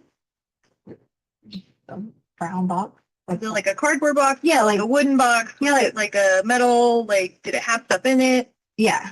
No, like there was nothing in it, but it was just a regular like shipping boxes. Like that's why, I mean, that makes common sense of I'm putting stuff in there, but he could have easily have gotten that himself, but he would have had to have let him again and go. But that that was his way to have control of the situation. Sure. And where was that box at before you got it? In our storage room. Okay. Yeah. And is that where the suitcase was as well, or? Yeah, I got the suitcase and the box, and I was saying things because I did think he was going to rob us. Like I say, like take all of our stuff, and I started out with being like, upset about being robbed, and then it was like take anything you want. Mm-hmm. It sounds really scary. Yeah, it definitely is. Because in my mind, I'm like, but I knew if I am given into the situation, then I can get what like what I would expect the result out of it, which would have been that everybody would have been safe, and he's going to get what he wants. And your intention was he saw someone that he wanted to take advantage of. So you give him the stuff. There's another altercation, and you said he couldn't, and you kind of trailed off. Yeah, like he couldn't at that point in time just like take my pants back off. Like it wasn't like the first time. Because I was more of in a like lackadaisical thing at that point, because once we were like when I hit my head the next time on the thing, I think that hit some sort of spot that I don't really remember after that. Like, where was Gannon when that? I don't really remember after that. That's where it kind of was. Everything from then was a blur, and so it was me telling you that was like, what do you mean you don't know what happened after that? And no one's going to, understand that unless they're there in that moment. That I don't remember. That's not what I'm saying at all. I have to ask the questions, right? Because if I don't ask the questions, then somebody later is going to be like, well, what happened? What happened next? Where was he? And I can't say, well, I didn't ask, right? Like I have to ask the question. Yeah, I'm sorry, I wasn't. Yeah, I was just saying. like in general, not specifically. Right. So if I ask a question, I'm not trying to like make you feel bad or anything else like that. I'm just trying to understand and make sure that we cover everything. Right. Okay. So you say that you hit your head again. You kind of don't know what happened next. Do you remember, or I guess, can you tell me how this ended? I just remember like being out of it, but I could also, like in my mind, like I could hear, you know, like loud banging, you know, but I don't remember, I couldn't see, you know, like what was going on or anything like that. I just, almost like I could hear a little bit of a struggle, but I don't know what was going on. Okay. And that for me is hard because I need to know, like, and I hope that cause like dreams, I'm like, maybe I'll dream and remember what was going on, or maybe I'll have like a recollection later of, oh yeah, I remember this, but I clearly have been pounding my brain to give it to you about like exactly what was happening. Sure. At that point in time. What's the first thing you remember after the incident, after the attack, the second attack?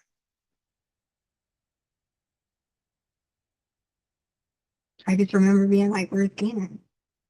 And I was freaking out because I didn't know where he was at. Okay. And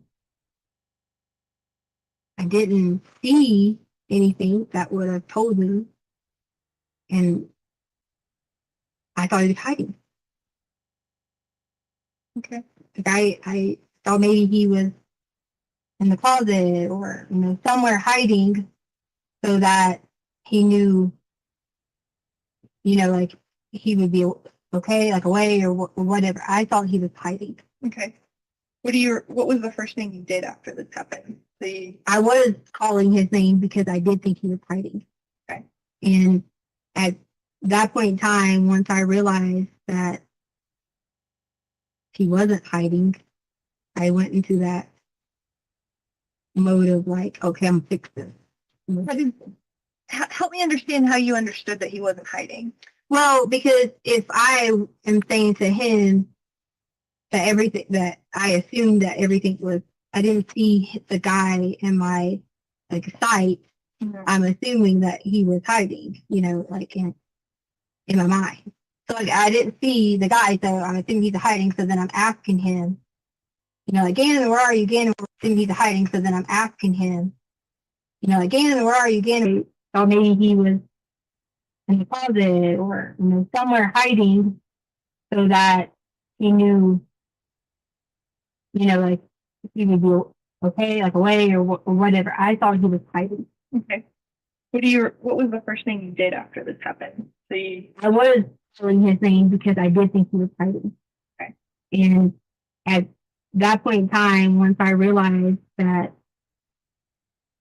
he wasn't hiding, I went into that mode of like, okay, I'm fixed. Help me understand how you understood that he wasn't hiding. Well, because if I am saying to him that I assumed that everything was, I didn't see the guy in my like sight, I'm assuming that he was hiding, you know, like in my mind. So like I didn't see the guy, so I'm assuming he's hiding. So then I'm asking him, you know, like Gannon, where are you? Gannon, where are you? Okay. So then when I realized Gannon would come out, or again, I can't say we do different things at different times, but if Gannon thought it was safe, he'd come out. So then, in my mind, to be honest with you, when I said I'm gonna fix this, I thought Gannon was still hiding. So when the detective like searched the home, I really was hoping that's what was going to happen, and he had been scared to come out because he didn't know if it was safe.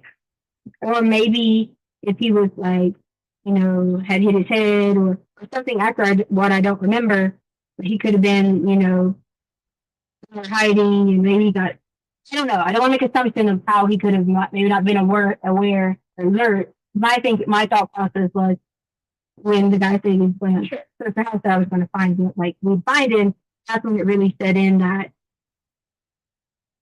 I didn't know where Gannon was at. Has Gannon ever hid in the house before?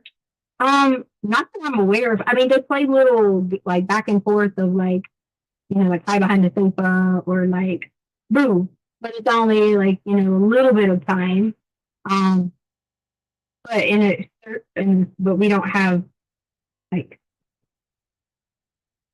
the violence of, you know, him seeing another man hurting someone. So I would think in that moment he would have been hiding. Okay. But he wasn't, you know, prone to be like, I'm gonna hide out. But his personality is very in like actually getting along with people and that type of thing. So yeah, I didn't think that somebody had talked to the school and like they had said that he was pretty laid back and quiet. Right. And that would have been, you know, my thought. Again, Dana wasn't on his medicine. Mm-hmm. So he has a different, the way he acts is differently than when he isn't. Sure. So he would be a more hyper, you know, so that's why I would have expected, you know, that he would come right out. But then on his medicine, he'd been like zoned out, how to make decisions correctly because he would have been he's just like that when he takes it, give it to him, he can't do any schoolwork like the other guys. Okay. Like I mean reading off everywhere. So my mind was thinking he didn't take his medicine, you know, so what's his behavior like when he doesn't take his medicine? It's not bad. Like it used to be where you couldn't get him to focus on anything. Like if you went to church, you could not sit in church without electronics. And I know that might have been a little bit willful, but it was he needed something to have that attention for the ADHD. He needed something to have that on. So without his medicine, he could, and like on the hike, he might run way up there, and then we take up, you know, because like that much energy. Okay. And is that what it was like on Sunday? You mean at the hike? Yeah. It was like he had the burst of energy, but then his stomach was when his stomach got hurt and he didn't see him. That's when he took more of he was able to control it because he was focusing on his obsessions on cleaning his body. Okay. I mean, imagine like walking around. Sure. That would be uncomfortable for right. pretty much anybody, I think. Okay. Mm-hmm. What happened to the gun? So the gun. This is how I knew. I didn't know in the time that the gun was out. I didn't know. I didn't know the time of the gun. I just assumed that black colors that it was. Mm-hmm. You know? So remember, I said that I put the stuff back in the closet. I put everything back the way it was because obviously at that time I had told them what had happened because I was in that mentality of I'm going to fix it.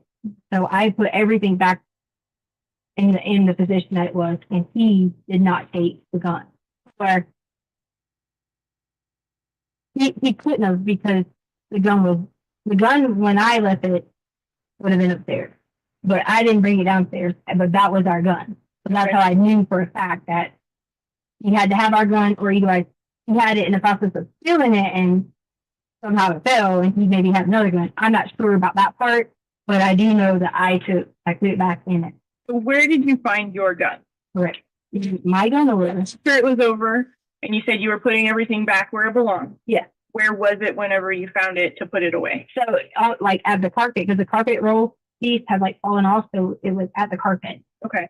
And and you said the carpet was kind of like leaned in, but kind of had fell over coming out of that storage area. Right. So it was like, I want to say it was in like pieces. I want to say it was the carpet or the gun? No. I want to say that the carpet had like, not necessarily multiple pieces, but I remember like maybe different directions. I don't remember, but I feel like I saw different directions. Okay. But yeah, it had fallen over, but the gun was there. I didn't see where Gannon was at. That's why I assumed in the situation that he was hiding. Okay. I didn't think that there was a concern, you know, at the time that, you know. Okay. Describe for me what Gannon's room looks like after this happened. I just remember putting things back together. Like I say back together, but like I remember I had already like straightened out his room from before because when he had the like burns and stuff. And I do remember Gannon was I do remember Gannon was bleeding. And I think from the hospital could have been something with his arm. Okay. But I do remember he was like he did have like blood and stuff like that. I do remember at some point that he was bleeding. I want to say I remember he was on not just on me. I feel like at some point in that and it might have when the first time he might have like landed on me or somehow I was like holding him, not necessarily holding him, but feel like he was there. Okay. Okay. So I had that like knew he was here, but yet I was still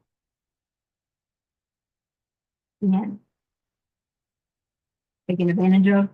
Okay. And but so yeah, back to what we said about the ring. So I put like everything, back in its order. I want to say that it might have been 15 minutes or 20 minutes. I don't know. It would have had to been so because Harley would have gotten off at 4:30. It might have even been it might have even been a little bit longer that I remember being out of it. And the reason why is because just the time frame. Okay. And this all happened on Monday, right? Yes. Okay. I just wanted to make sure that I had it all right. So you put this stuff back together. You found the gun on the floor next to the carpet that had fallen over. Where did you put the gun? I took everything and put it back because when I had to tell like Albert, that was the first question that he asked was like, where are all the guns? Are they all here? That type of thing. So I put them all back together. Okay. And I don't live in your house, so I don't know where it all back together is. So where are the guns typically stored? Either in that shelf that I was telling you about. The silver one? Right. Or in the closet. Okay. And so I put the other guns were never had never been touched until you guys. I haven't seen you. Well, you're the person. So they were already in the closet, but the handguns usually are in different sections, which would be accessible in case of emergency. You don't need the shotguns to be that, that accessible. So I put my handgun was already in its place. Your teal one? My handgun was already like in its place completely. I mean, I don't know if it was in the exact same location, but my handgun was present. Okay. Where was it at? What you just told me. In that, yeah. In that. Council first for a minute.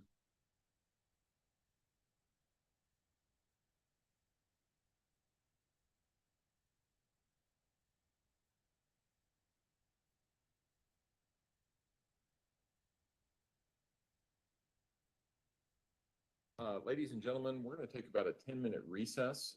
So if I can have all of you head back to the jury room, we'll be back in 10 minutes. Don't discuss the case among yourself. Don't discuss the case with anyone else. With that, all rise for the jury, please.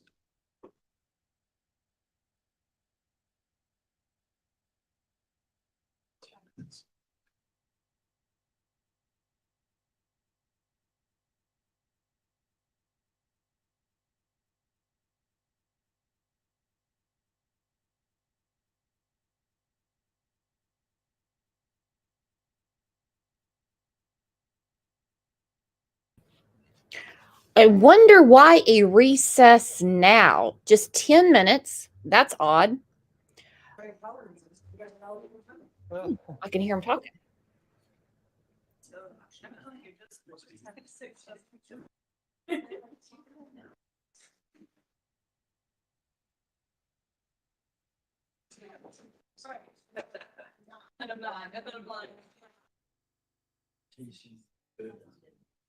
We only got Oh, I didn't tell you about the situation yesterday. So like, I'm watching that. I know, it was funny. Timing was perfect. It was I was doing it for you. No, and then he stood up, so I'm like, oh, there you are. And that was fun.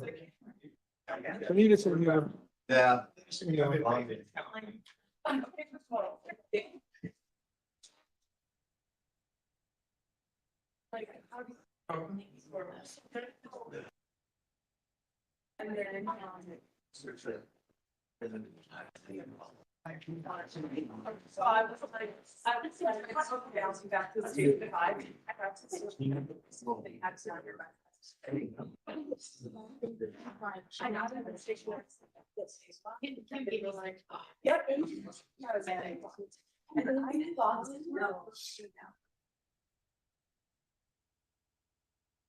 The audacity. Oh, I don't think about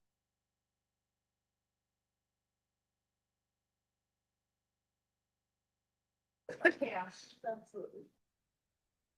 That's why I read it.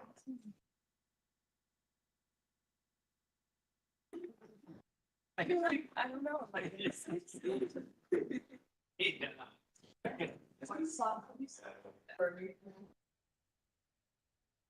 Like my history is asking.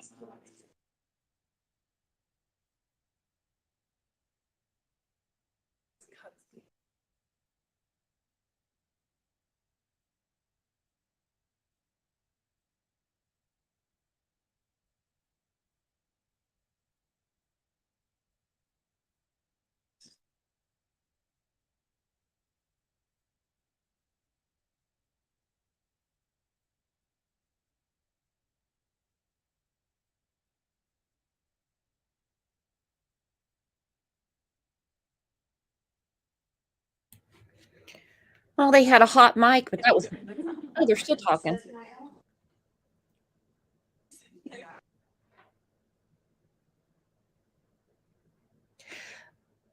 I cannot quite get over this exchange, and this detective is amazing, by the way.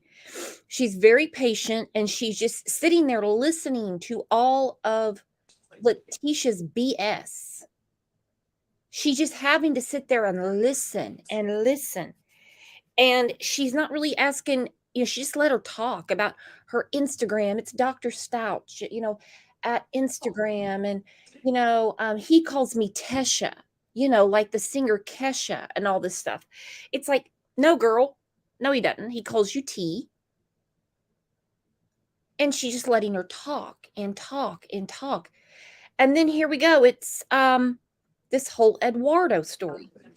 So he breaks in, and of course, no one can resist her. So, of course, she gets barred. He's trying to protect her because it's all about her. She keeps mentioning how her head is banged. Her head is banged. Because we know she banged Gannon in the head. And then, just like every burglar and, sexual assaulter does, he needs a suitcase. A suitcase. He needs a freaking suitcase. Of course he does. And what was Gannon found in? A suitcase. Hello, my friend Brandy Neal said someone needs to tie her hair to the back of that chair to keep her eyes up. She needs to see her actions. Now, it's funny watching this, and I look at Letecia quite often, even though I feel like it's going to burn my face off when I do.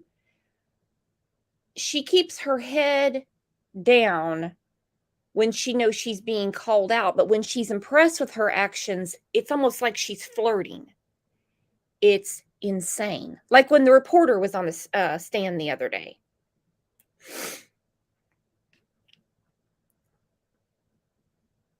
I really wish I could have had a really good look at her face yesterday when the nurse said, because she had greasy hair. She said she told me she had washed up and everything from her sexual assault, but she knew she hadn't because her hair was so greasy. I really wish they would have zoned in on her face.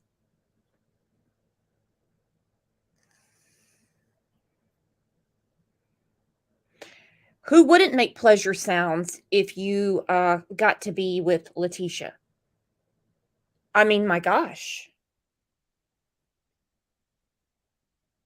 Pleasure sounds. He was making pleasure sounds as Gannon was trying to get him off of her pleasurable body. I mean, come on. And then he has to get a suitcase. Mm-hmm. And you know, everybody in the courtroom's turning around looking at Al going, can you relate? Is there really any pleasure sounds? And there's Al going, nope. Nope. Mm-mm. Nope. No pleasure sounds coming from that old boy. Got to be kidding me. I like how they're really trying to pin her down on a time, and she's too stupid to realize that they were building a timeline. Well, about what time was that? We don't need the exact minute. And that, these criminals always have to do that. Well, I don't know what time it was exactly. Oh, just a roundabout. They're going to fill it in anyway. Talking about these stupid, silly errands to Petco, which the day of, it seems like that always happens. And then she says, well, we got home around 2, and almost gives them the exact time and how much time she had to kill Gannon. We got home about 2 because Lena gets home at this time and then Harley gets home at this time. I imagine the detective about shit and fell back in it like, oh. So you're just letting us know that was the time of the day he went missing, that nobody could have had eyes on you and him alone. You've already told us we can see you at Petco. That he was out in the truck and we can see you in the road. So we already know that we can follow all of this. But you made sure to let us know that you were at home at 2 o'clock. More specifically, the probable cause affidavit, 2:14 p.m. Lena gets home at this time.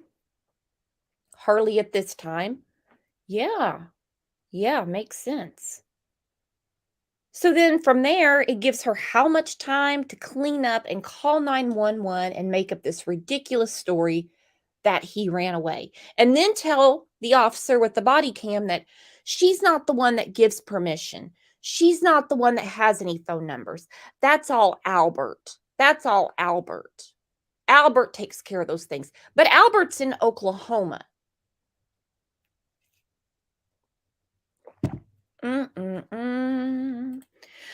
Fun to ski. I was wondering this myself. Detective Bethel is no longer working. She had a baby since she left El Paso after listening to too many people on the hot seat. She probably wouldn't trust anyone with her child. Daycare or anything. I think this case especially had to have been really hard on her. Because I knew her name from somewhere, and I'm like, she wrote the probable cause affidavit. Because I'd never seen one like that before. It's horrific. Absolutely horrific. And you know what? Big loss for El Paso because she's a great detective. She's a great detective. And I imagine I imagine this case changed her in more ways than she expected. Pure evil. Pure evil.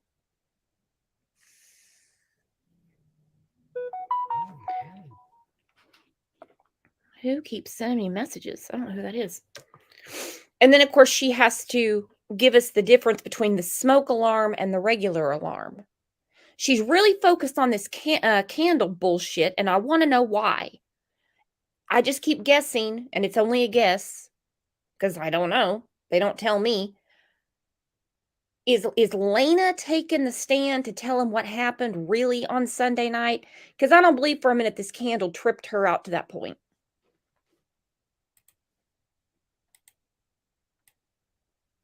I Look in know. that direction. I know. You started here. Yeah, came to me. yeah, I'm sure it's tape. Is it? I'm sure. Oh yeah, she's. I'm gonna recover. It's not as bad during the day.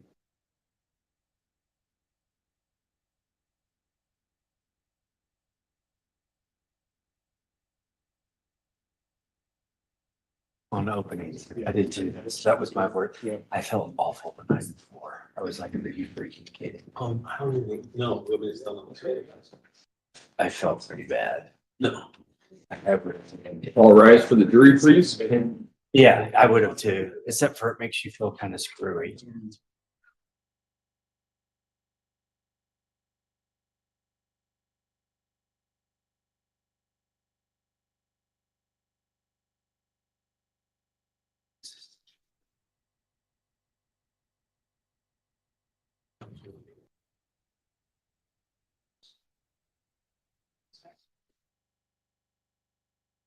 Thank you. May all be seated.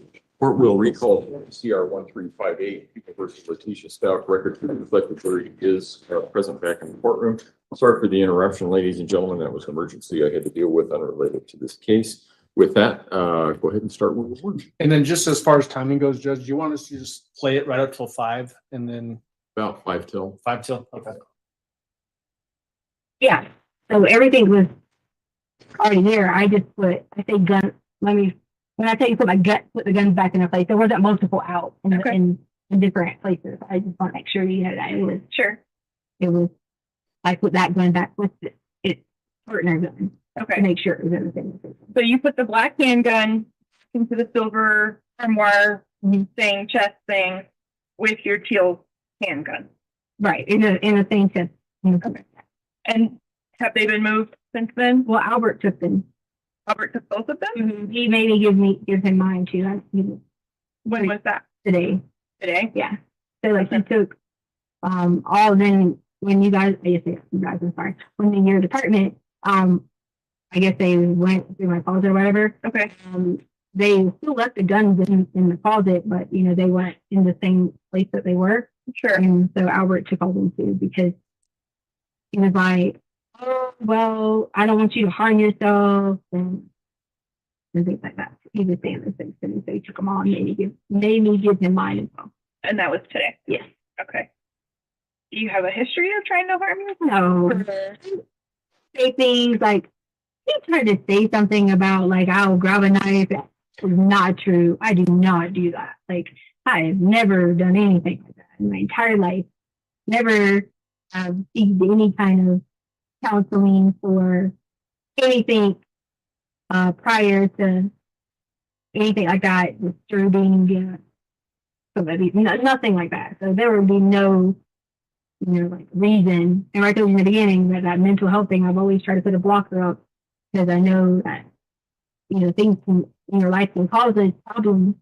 And I just I never did anything like that. Like, I might be like, 'cause I was raised in the country, so it might be like someone says something, I bet to funny something like, you're watch out, like that type. Sure, yeah. But not anything that would have been like, I'm going to cut myself and harm myself. He was, like in his military mode, protection mode. And, well, he cares about you. That's good, right? He wanted to just take everything away.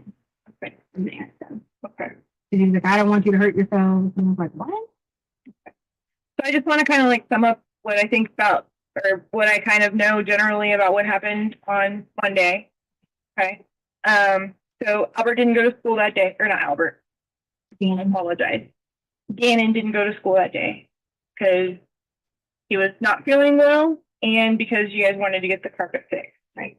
You went to the new build area. You met Eduardo. And you arranged for him to come over to your house while you were gone to work on replacing that piece of carpet for you. You said come over to my house while I was going to work on replacing that carpet? Yeah. You gave him the garage code and stuff so he could come in and but she said I was gone when replacing the carpet. I was on shopping while he was gonna do the carpet. Okay, I got you. I thought you said it. I was making sure you hadn't twisted the way I said it. And that's exactly right. I want to make sure that nothing's twisted. Yeah. Okay. So you were gonna go to Petco, do some running. I didn't have to go Petco. I had to go shopping to get dogs some new. Yeah. Just have to do that. Yeah. So you were gonna go do some shopping, and he was gonna go fix the carpet. You left the house around 10:30-ish, 10:30-ish, and then you go. There's at some point you got gas, you went to Petco twice. And I asked you Starbucks earlier, but it was actually Dunkin' Donuts. Okay. Coffee? Yeah. Dunkin' Donuts, Mhm. maybe? Okay. And then you get home about 2:30, Mm-hmm. 2:30. Mm-hmm. You come in and you said you wanted to listen to your music and work out. Yeah, I was in the kind of like donut mode, not in the remembering, oh my gosh, it's gonna fix something. Okay. And then sometime between that 2:30 or after you got home at that 2:30 time frame, you were getting your headphones, putting your headphones on, music, zone out, whatever else you thought you heard something. You went downstairs, and that was when this attack happened. Mm-hmm. And then, what time does Lena come home from the school bus? It depends. They change the school hours. It could be anywhere between 3:15 and 3:30. Okay. Depending on. So 3:15, 3:30 is the typical time Lena comes home. You don't want her to be in danger, so you send her out to go ride her bike and check the mail. And right. You go back down, another altercation happens, and whenever the next thing you remember is that you kind of come to and Gannon is missing. Right. Okay. So, and that was probably like around 4 o'clock. Rough estimate.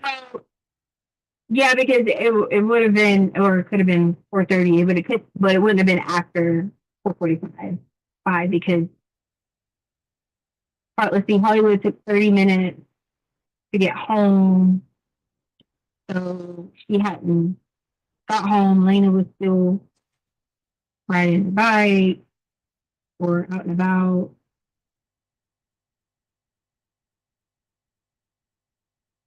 Yeah, it had to be 4-ish. Okay. 4:15, no later, like I said, than 4:45, because that would have been already like on her way home. I think I have a pretty good idea. I'm pretty sure that was exactly right. Okay. Because I think because then I sent Harley and Lena to Dot Street. Yeah. Yeah. So Harley would have a judge Lena. What is the you have an alarm on your house? Mm-hmm. What company do you use for that? ADT. ADT. Okay, so write that down. And you have the same. Is the passcode for the ADT stuff the same as like your garage door code and stuff like that, or like you mean like the login? Like when you go in to disarm the. Oh, yeah. No. It's different because the alarm is Gannon's birthday. Gannon's birthday. Yeah. Okay.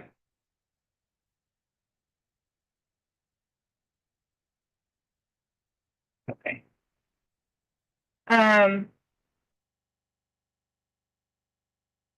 Okay. I'm gonna take a break. If you need to use the restroom. No, but I really need to. I haven't showered and haven't eaten, and I'm just getting tired.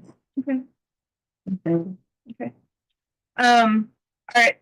And we had talked earlier about whether or not it would be able to take action at this point as far as like gathering evidence and stuff like that, with whether it had been too long, and I told you that it wasn't. Is it something that you're willing to do?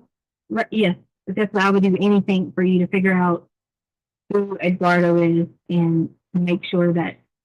Okay. And it's perfect that I found you to say that, make sure that I could just like. Okay. What pants were you wearing when all this happened? There was a set of like clothing, and I had like washed the stuff like you and you guys here. Sure. People I get it. had taken some of the stuff or whatever, but I put it with all the stuff that like I had washed and stuff like that. I don't remember if it was the black and purple or the black and blue, but it was like sporting athletic things. They were on my chair when I went home last night. Were they like leggings or joggers or? Yeah, they were like kind of like this. Like yeah. Well, but more of the nylon-ish material. Okay. So they were like black and maybe purple or blue. Yeah, it was one that I wear like a lot of Nike and stuff like that. It was one of those. And you can give him the alarm code, right? You just gave him the garage code. Yeah, because you don't have to have like the alarm code to come in the house. Okay.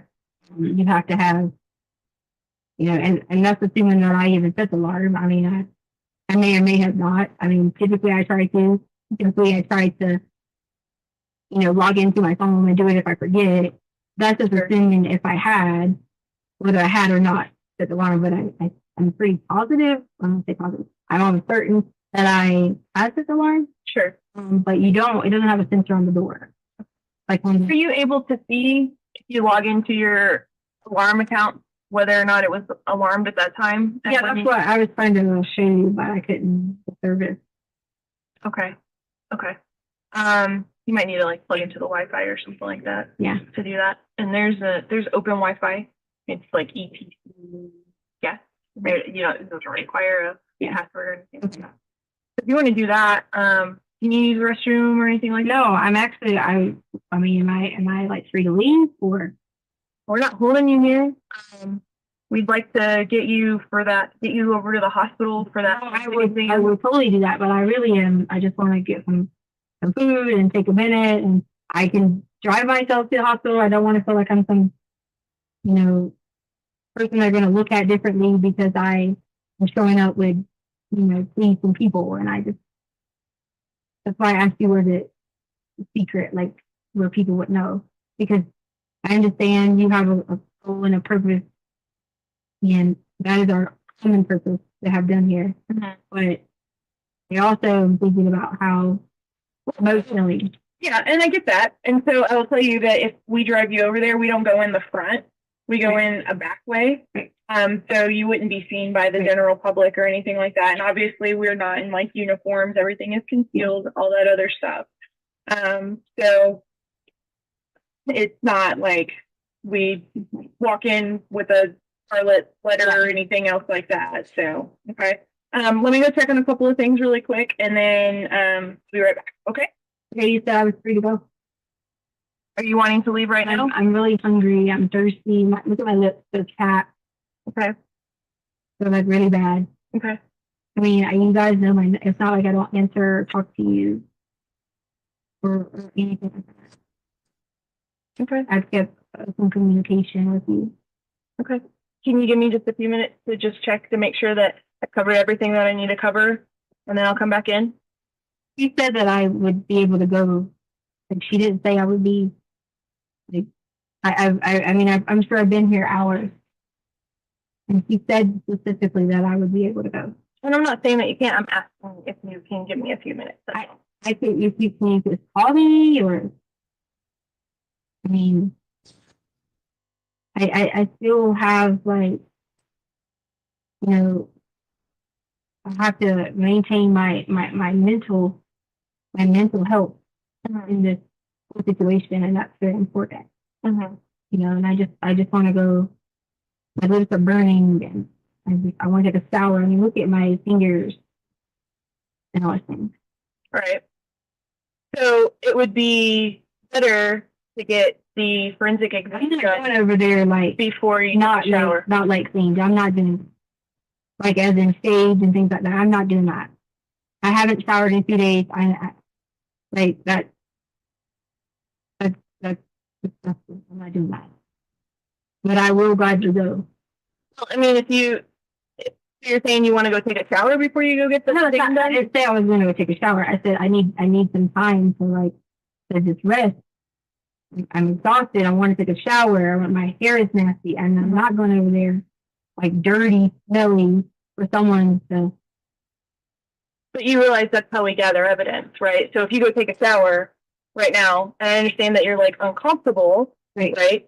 And that you want to take a shower, right? So that's why I would like to get you over to the hospital to get the exam done. Okay, well, then I'm driving myself there because I'm not getting escorted to an exam when I'm already going through a difficult time with having someone violate my body. To whether you go in the front or the back. I mean, am I not allowed to take myself there? I didn't say that at all. I'm trying to figure out And I'm trying to impress upon you, like, if you go take a shower, then you wash away the evidence. I know, I understand. I just said, And you said you weren't going to go over there while you're. yeah, I don't want to get dirty. I can at least go freshen up or something. Like I'm. Okay. All right. I'll be right back. Okay, so you tell me how to leave? Please. I have to go over here. Let me get somebody to escort you out. Okay.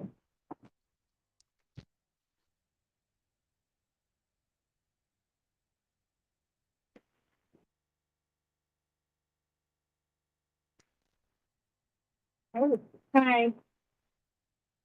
Said that I could go. Well, can you talk to me about what? And you told me I could. I know, but I'm left. I understand that. Started and I left, and I just want to get the fill in. So I have a couple questions about Sunday, if you're okay filling that in. I know you're tired. I'm tired. I said that I could. So I just want to take a break. That's all I'm asking for. Where do you want to? That means I want to go to rest. Like she said, I could drive myself to the hospital. So I just don't want. What do we need to go? Am I able to just go? I mean, what do you mean? Am I okay?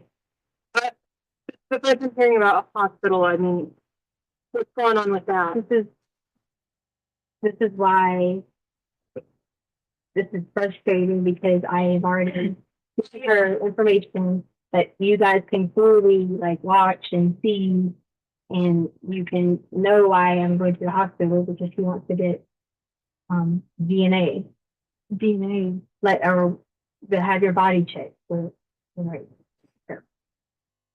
Were you touching something? Did that happen? It happened on Monday. On Monday? What? I can't right now go through it again. I can't. Okay.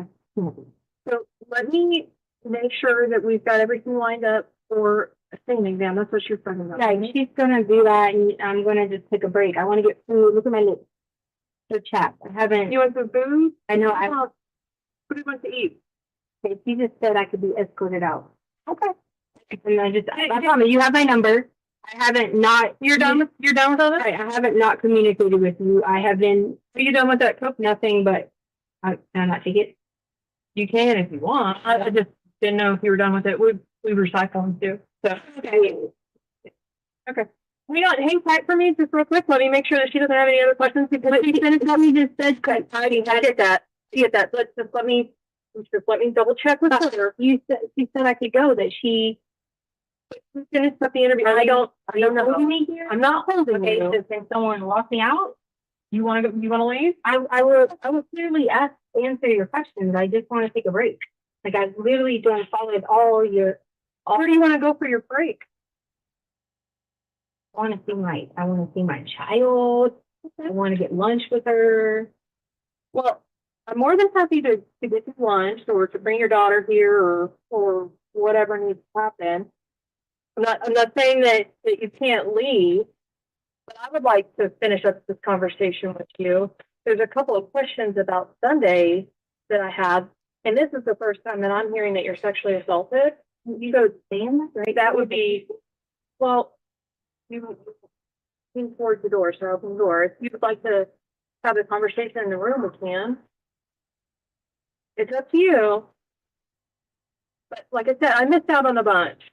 So I'm not being able to just go and chill out. doing this is in drink. Where do you want to go?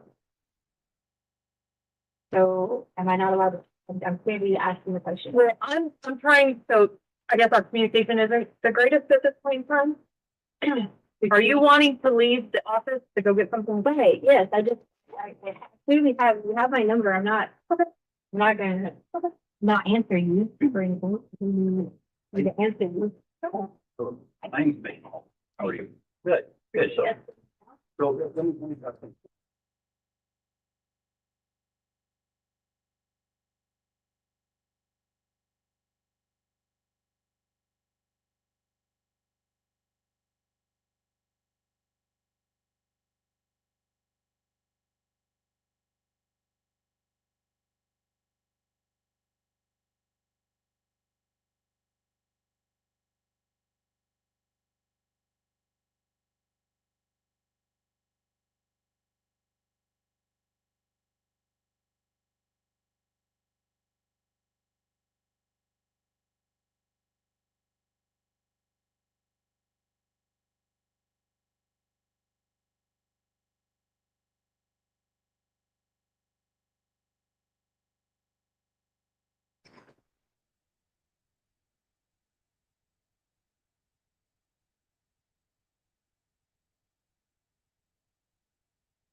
Man, I just want to get directions. I get it. And so, once again, we're back in the interview room. We're on camera. Mitch Mahalto, you think of the investigation section. Okay.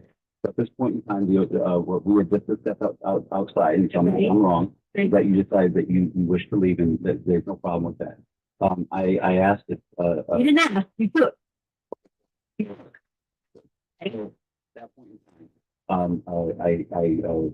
you really, me, I You relinquished the party, you took. I kept the phone and I told you that you would be applying for a search warrant. You said applying. I'm not going anywhere. I literally just need directions. I mean, I have family numbers in there I don't have. You're going to be applying for a search warrant. Is that understood? I'm gonna ask you one favor. You let me find out, or you show me something that you can legally take my phone and you don't have a search warrant yet. You show me that. Can you show me that? Can you show me that? We're being video recorded. I understand, but can you show me that, sir? Because that feels like that's kind of a little unconstitutional. And if that's the case, that can be something that you can bring up. That sounds At this point, we're going to go ahead and hold on to this phone. okay. Can I use another phone to find the attorney? That is unconstitutional. There are multiple phones here. So I'm not hiding anything from you. I just want directions. I want to be able to call my family. No, you don't understand. No, you don't. You are doing something that's unconstitutional. You need a warrant, have it. Thank you. So we're going to hold on to this. But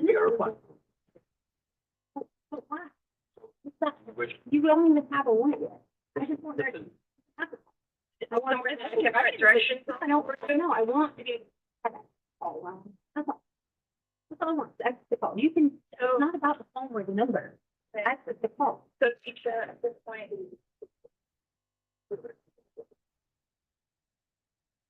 We've got you for phone recording. At this point, we're going to be held so we can do a search warrant.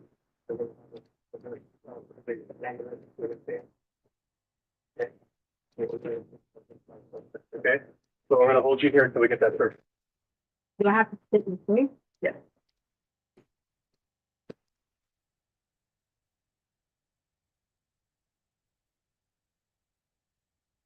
Do I have to like stay with the door? I mean, I've been shut up in here, ma'am, and I've been nothing but respectful to you. Sure, and I just, it's your, can I speak to you too? I don't care that you had the phone. You took it out of my hand, and that was very disrespectful. If you would have just asked me for it, I would have given that to you. I would have been sure. But it was the way that you did it. Okay, so that was my thing with you on that. And then all I'm saying is, do I have to be trapped in a room? So, Keisha, I understand that, and I hear what you're saying, about feeling disrespected about the phone being taken, and that was disrespect. Okay. Right? And I'm sure that, I'm not letting him speak right now, but I'm sure if I did, he would say that he is sorry for making you feel disrespected. That's fine. Okay. At this point, I'm being told that you have to stay, and this is where we have to keep you. Okay. This is going to be the most comfortable environment. Okay. Okay. It's like there's a couch and whatever else, or other interview room. What was he saying? Halo for what now? Getting search warrant. We're getting going to the phone. For you. For me, what's needed? Because you've given us multiple different stories. Oh, you're talking about like the thing you said about it. Yep. Oh, I was like, okay, I got it. I see what you're saying. I got it. Because at this point, you have evidence potentially on your body. I got it. Right? I'm sorry. I see what you're saying. Okay. Can I at least like go to the bathroom and like? No. Wipe off? Nothing. I can't see nothing. Well, I can tell you that a forensic nurse examiner is accustomed to. Yeah.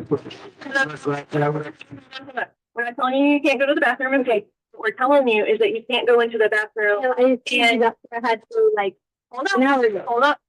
And I've offered you the opportunity multiple times to go to the bathroom. I know, but I wanted to consider. Okay. So here's the thing. Okay. You can take whatever you want from my body. Right. We're not saying that you can't go urinate or defecate if that's what you need to do. Okay. We're telling you that you can't allow to have happen is you go in there and get paper towels and begin wiping possible evidence off of your body. Do you want to watch me? We will get back with you and we'll get you to the bathroom here in just a minute. Okay. Okay. So just have a seat for us and we'll be back with you. You just watch me. What about like a older drinks or something? I don't know. Hot meal? Mm-hmm. So you need a colder bottle of water or a Gatorade. Are you taking my drink? What in the world?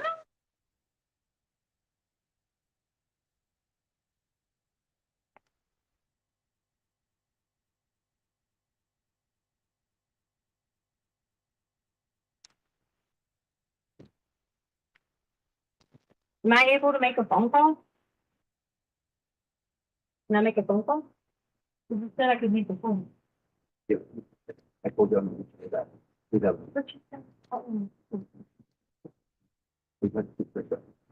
we're not asking you a question. I'm not allowed to make a phone call. I'm not asking you. have the right to. Tisha, okay, so things have changed since I made that statement to you.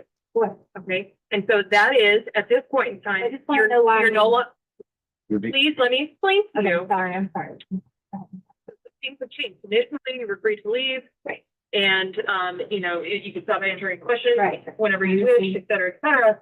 Now, Okay. through the course of the investigation, we have reason to believe that you potentially have evidence on your body, and we're applying for a search warrant. So to look at basically, evidence. that's what it was. You're You not want to put me there. free to leave. Didn't want to be escorted there. Basically, I'm not stupid. I'm very. We know you are. We know Okay, you're very so- educated. So, and then somebody who's very educated, we're trying to get you to cooperate with it. but we are going to apply for the search warrant. I know. I said, could you just take me over there? Here's the thing, because you've already said that you didn't want us to do that, now we have to go through the process of getting a search warrant because you've already declined that I option. understand. So it's gonna take a little bit longer, Okay. and right now I need you to have a seat on the couch. But I cannot call him back. I can't call him. Right now, you're being held. Okay.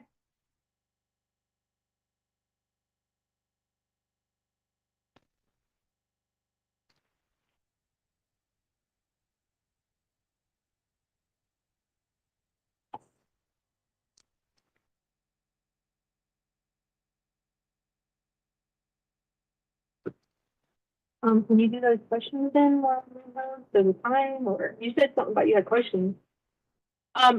You've already asked for an attorney. No, I was Out in the hallway, you said, do I need to call an attorney? I'd like to make a phone call and all that stuff. So here's the thing, I don't want to get into all of that. Any other questions? Because you've already said. I was saying for attorney to ask you. I do not want it to be misinterpreted in any way, shape, or form. Right. Okay? So we're gonna hold off right now. So you're saying you don't have those questions asked me while we were sitting Not at this point in time. Okay? If something changes, I will let you know. Okay.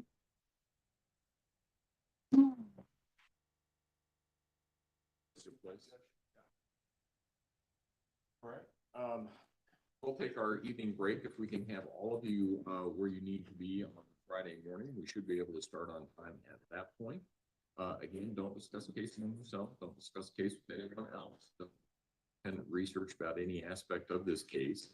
Enjoy tomorrow, see if you can get some sunshine, and then we'll see you on Friday morning, 9 o'clock.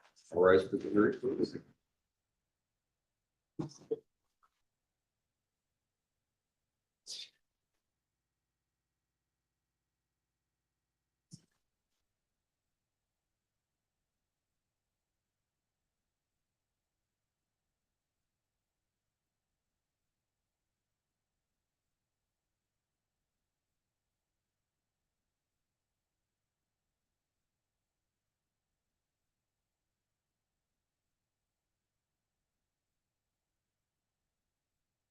Thank you. May all be seated.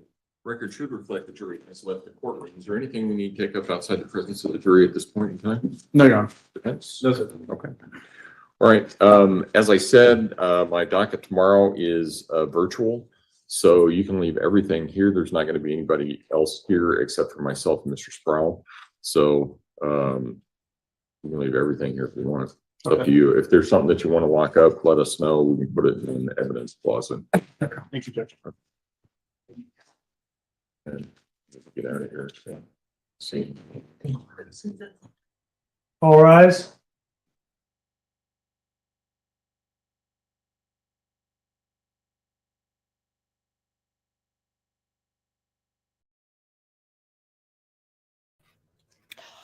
Okay. Just as they had the rat in the corner, we have to wait till Friday to hear the rest of it. Absolutely insane. I kind of like that they have the break on Thursdays because it kind of gives us a chance to compute what's been going on. You're welcome, Sal. You're welcome. And I just want to say thank you to everybody again for being open-minded and listening to the truth. Not trying to fill in any blanks or anything. There's no blanks to fill in. They're telling us what happened. I know there's some contentious, characters in this. The murderer is Letecia. Hands down, 100%. 100%. And everybody in her wake, she's like a damn tornado. She has just sucked everybody in. And Gannon got her rage. It's horrific. It's horrible. All right, guys, I will see you back here tomorrow at 9 a.m. I don't know what the show's going to be about. I thought about actually, because we've only gotten to talk like on breaks and stuff and like throughout the chat, maybe talking about the trial up till tomorrow, have an open panel, because there's been so much information that some of it I've already forgotten. I couldn't imagine being that jury. But anyway, you guys have a great night, and I'll see you back here at 9 a.m. If you have any ideas or something you want to talk about, let me know. Have a great evening.